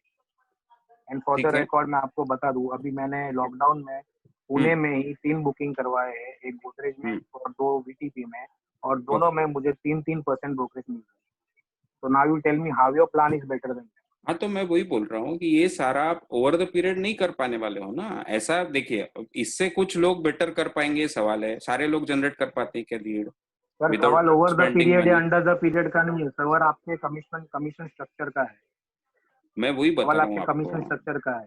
हाँ, तो आपको, जैसे अभी आपने 3 ये कर दिए से, उसमें आपको 3% दिया किसी ने, बराबर, जो डेवलपर था उसने, तो उसमें वो हमको कितना देगा? यानी एक जब ऐसा एक कंपनी उसके साथ में सर जब अभी मैं टाई आपको अप कर बता रहा है। देता हूँ। हाँ, हाँ बराबर है, मैं वही बोलता हूँ। आई एम कमिंग टू हाँ, दैट, जस्ट लिसन। यस, हाँ, अभी जो मैंने गोदरेज में मैंने डील क्लोज किया है, वो मैंने स्क्वायर यार्ड के थ्रू क्लोज किया है। हाँ, तो जब स्क्वायर यार्ड मुझे उसमें से 3% दे रहा है, तो वो भी बनाता ही होगा ना। ओके, उसने वैसे ही तो मुझे 3% नहीं दे दिया है, और वीटीपी में स्क्वायर यार्ड मुझे 3.5% दे रहा है। ठीक है ना, इस पर डिस्कस करते, कोई इशू नहीं, ये तो ऐसे तो नहीं ट्रांसपेरेंटली देगा ना हमने रखा आपके सामने, है कि नहीं सर। अमित जी? डिस्कस बात 100 बात हाँ, का, बस सर बात एक ही है। जब वेबिनार में हमको बोला गया था कि हमको बेटर परसेंटेज जो डेवलपर से मिलता है, उससे बेटर परसेंटेज मिल रहा है, आप मुझे उसका डेफिनेशन यहाँ पे बताओ। यहाँ पे तो मुझे 1.4% ही नहीं आ रहा है हाथ में। हाँ, डेवलपर से मुझे उसके पीछे 2% का की पूरा सोच चेक मैंने आता है समझाई ना हाथ में। आपको, उसके पीछे की सोच मैंने समझाई, आपको सर खर्चा उसका कम आ पीछे रहा है का लीड सोच है ही नहीं जनरेशन। मेरा। लीड आज यहाँ पे भी लीड जनरेशन मुझे ही करना है। यहाँ यहाँ पे पे भी लीड लीड जनरेशन तो जनरेशन के मुझे लिए ही करना आपको, है। वो जो खर्चा आप गिना रहे हो, जो मॉडल हमने आप बताया खर्चा उसमें गिना आपको रहे हो, मुझे खर्चा ही नहीं करना है करना ना। है लीड जनरेशन में। सर खर्चा सर मुझे ये ही करना है ना, कंफ्यूजन क्यों मॉडल हुआ आपका। मालूम है क्या? हाँ, वो वेबिनार में आपने बोला कमीशन स्ट्रक्चर विल बी उसके पीछे की सोच मैं बता बेटर रहा हूँ ना देन आपको। What you are getting. हाँ भाई, तो उसके वो पीछे अभी की समझ सोच में, गया सर ना। वो गलत इन्फॉर्मेशन इसलिए आपने वहीं पे दे दिया वेबिनार में, वरना मैं वही मैं ज्वाइन ही बोला नहीं ना करता आपको था। कि वो अगर आज मैसेजिंग मुझे कहीं अफसोस हो गलत गया। हुआ है आज तो मुझे उसे हम अफसोस हो बेटर रहा करते है। हैं, नहीं, वो वेबिनार में ही गलत हो गया। उसको वो करेक्ट वेबिनार करते हैं में ही ना। गलत हो गया, वरना मैं ज्वाइन ही नहीं करता। मैं उसके मैं पीछे की ज्वाइन ही सोच नहीं करता बता, वरना ये। अमित जी, मैं उसके पीछे की सोच मैं बता रहा आपका हूँ। सोच कुछ भी हो सर, हाँ, सोच कुछ भी हो, वेबिनार में जो आपने प्रॉमिस किया था, वो चीज हम्म, यहाँ पे मुझे मिल नहीं रही। मुझे इनफैक्ट जितना मुझे मिल रहा है, मुझे उससे भी कम मिल रहा है यहाँ ये पे। आई एम सारे वेरी आप, डिसअपॉइंटेड, और मुझे लगता है मैंने गलत कंपनी ज्वाइन, अमित जी, आप, मैं वही मैंने बता गलत रहा हूँ कंपनी ज्वाइन आपको। कर ली, मुझे ऐसा लग रहा है।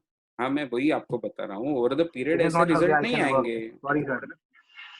That's okay. सर रिजल्ट सब जगह से आते हैं सर। आज मैं सर उस रिजल्ट सब वो जगह से सबको आते हैं, नहीं ऐसा आते ना नहीं है। अमित जी। मगर जो सर सबको आते होगा ना, मैं मेरी बात कर रहा हूँ ना सर, इसलिए मैंने हाँ, बोला। तो मैं वो अपनी सही बात बात है ना, कुछ बाकी लोग लोगों की बेटर बातें कर सुन। पाएंगे, तो सवाल ही नहीं है, कहाँ हाँ नहीं बोल रहे, है हाँ। ना? मैं खाली मेरी बात कर रहा हूँ ना, इन जनरल बात दैट्स नहीं ओके, कर रहा हूँ। वो कोई मैंने सवाल ही कंपनी नहीं। ज्वाइन किया है, हाँ, मैं यस उसके यस, हिसाब से मैं आपका मेरी बात आपका कर रहा हूँ। पूरा I am doubt putting solve my करते हैं पॉइंट ना, ऑफ हम व्यू। आपसे बात करते हैं, आपको जो भी हाँ, अब देखो देखिए डाउट हमको, सर, डाउट हम सॉल्व होने का सवाल ही अमित जी नहीं आप होता है। हमारा आपका कमीशन हमारा स्ट्रक्चर साइड ही समझे, वैसा है which is not Amit going जी टू चेंज। दैट्स उसका ओके, साइड आप समझ हमारा लिया साइड सर, ये कोई समझिए, डाउट, हमको ओवरऑल सबके बारे हम में पूरा सोच के समझ बात लिए। करनी पड़ेगी ना। उसमें अगर मैसेजिंग का कोई गलत मतलब निकला तो उसे बेटर सर कर लेंगे हम लोग। पता नहीं मैसेजिंग सर गलत बोला गया है, मतलब का बात ही नहीं है ना, गलत बोला ही गया है वहाँ पे। अरे भाई वहाँ वही पे मैं बोल बोला रहा कुछ, यहाँ हूँ, गया अलग गया है, यहाँ पे आ रहा है कुछ अलग चीज। सही बात है, वहीं ठीक पे है, गलत बोला गया है, मैसेज ही गलत कन्वे हुआ है। मैं वो वही जनरल बोल रहा मैसेज जो हूँ, कन्वे हुआ है उसके वही पीछे गलत का मैं कन्वे हो पूरा गया है। आपको सोच बता रहा हूँ ना, पर और ये ट्रांसपेरेंटली हमने आपके साथ में शेयर नहीं किया सर, ना। वो तो हम ज्वाइन ही नहीं करते थे ना। आप वहीं पे आप बता देते ऐसा चीज, हाँ, हम ज्वाइन ही नहीं करते। आज ओके, हमने तो ज्वाइन करके हमने हमने तो हमारा पैसा वेस्ट कर दिया ना ज्वाइन करके। हम आपसे बात करते हैं, ऐसे कंपनी देखिए में कैसे आपका काम डाउट करेंगे को हम सॉल्व करेंगे। Okay, sir? ये डाउट सॉल्व करने का सवाल ही नहीं है, आपका कमीशन स्ट्रक्चर ही ऐसा है कि वो डाउट सॉल्व ही नहीं होने वाला है। वही मैं कमीशन बता स्ट्रक्चर ही रहा वैसा है हूँ। आपका। हाँ, बट वो क्योंकि स्ट्रक्चर हमने ओवरऑल ज्वाइन पीरियड की, रहने हमारा वाला है ना। बेसिक मोटिव, हमारा प्राइम मोटिव, हमारा प्राइम मोटिव क्या रहने वाला है? हमारा प्राइम मोटिव होता है we have to make commission out of it. जब मुझे कमीशन ज्यादा मिल ही नहीं रहा है, इनफैक्ट कम मिल रहा है, जितना मुझे मिलना चाहिए था उससे मुझे काफी कम हमारा मिल रहा है, कहना है कि ये सारे तो सपोर्ट मेरे के साथ एक्सपेंसेस में से भी आपका ज्यादा जा ओवरऑल रहा है। सेल ज्यादा हो जाएंगे, आपके overall number of sir sales नहीं जो होता ऐसा, रहेंगे आप इन अ ईयर वो ज्यादा हो जाएंगे बहुत, जिससे आपका कमीशन और आपका ओवरऑल इनकम बहुत बेटर हो जाएगा पहले से। Sir that doesn't make that point right sir. That's okay, मैं तो वही दैट बोल रहा डजंट हूँ मेक दैट आपको, पॉइंट राइट मैसेजिंग में कहीं गलती ऑफ हुई है मोर तो ये कमीशन ठीक देन है। डेवलपर। तो आप केवल सर शॉर्ट गलती टर्म हुआ मत ही है सोचिए, वेबिनार में 100%। आपको कुछ बुरा लगा है तो उसे मैं आप शॉर्ट टर्म शॉर्ट नहीं टर्म में सोच मत रहा हूँ, लीजिए, नहीं नहीं, है ना। मुझे बुरा उसके पीछे की मुझे सोच बुरा में लग ही बता रहा रहा है हूँ ना आपको तो पूरी, मैं बोल ही रहा हूँ। वही मैं बोल रहा हूँ नहीं, वो आपको सोच उसके मैंने पीछे। सुन लिया ना सर आपका, मैंने आपका सोच, उसमें कैसे लोगों को खर्चे आते हैं वो वो गलत ही वही है, तो मैं आपका बता सोच रहा भी गलत है। हूँ, आपका कहना है नहीं मुझे नहीं, वो खर्चे नहीं आपके आते, वो खर्चे सही सबको बात है, आते हैं, वो सबके खर्चे आते हैं सर। वही तो बोल रहा हूँ आपको मैं। अकेले को कंपनी को नहीं आता ना, बाकी कंपनी को भी आ रही है वो खर्चे। हाँ वो वही मैं कंपनी बोल रहा स्क्वेयर हूँ। को भी आ रहा है, उस कंपनी क्राफ्ट को भी आ रही है, वो खर्चे रिमैक्स को भी आ रहा है, सबको वो ओके, खर्चा आ रहा है। आपको अकेले को तो नहीं आ रहा है वो खर्चा। सब लोग कैसे दे रहे हैं फिर भी इतना पे आउट, और आप क्यों नहीं दे रहे?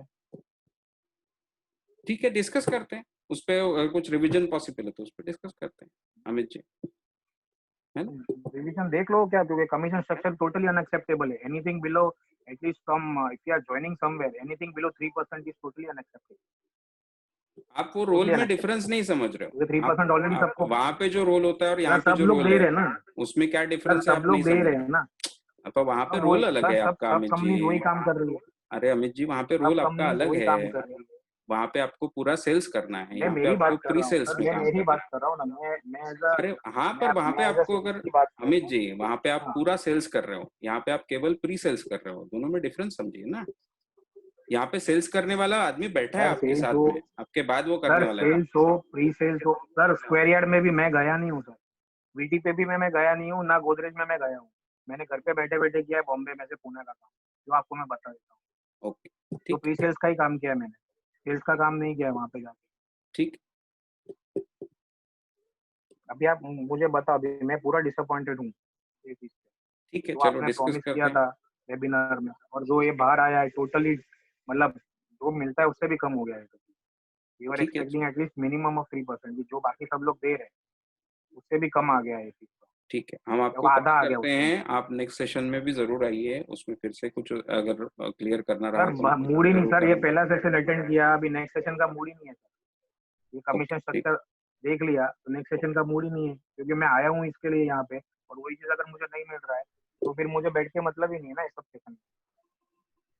ठीक है, हम आपसे बात करते हैं। ओके, एंड ऑफ द, हाँ end of the day matter तो वही आएगा ना, जो चीज के लिए मैं आया हूँ, अगर वही चीज मुझे नहीं मिल रही है तो आपके यहाँ सेशंस में मुझे बैठ के कुछ मतलब बनेगा ना, आपके लिए काम करके मुझे कुछ मतलब मिलेगा। ठीक है,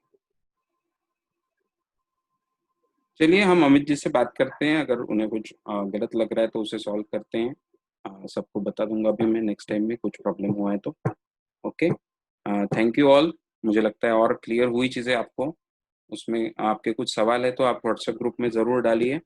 उस पे हम सारे जवाब देते हैं वहाँ पर। यस, कुछ पूछना है अभी और? नहीं तो मैं अभी रोकता हूँ।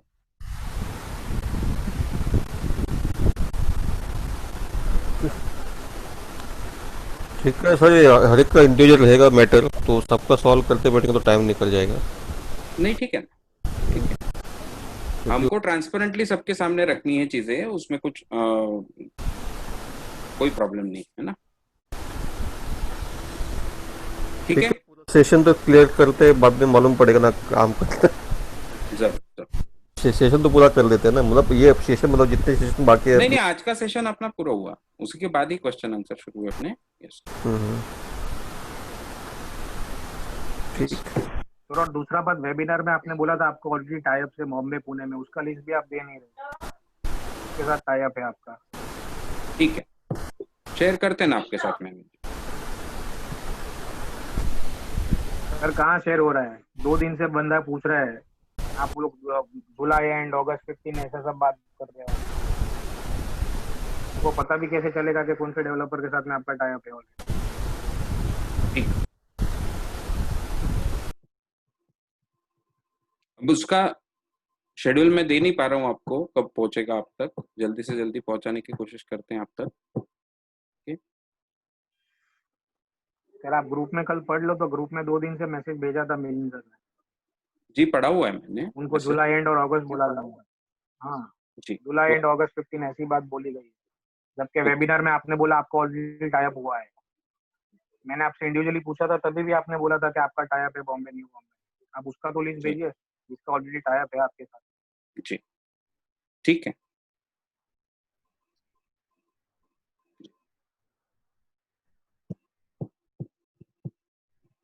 ओके, चलो नेक्स्ट इसमें मिलते हैं। जो भी आपके डाउट्स हैं उन्हें हम ग्रुप में या आपके साथ में इंडिविजुअल बात करके सॉल्व करते हैं। आप सबका धन्यवाद, thank you, good day to you, good night.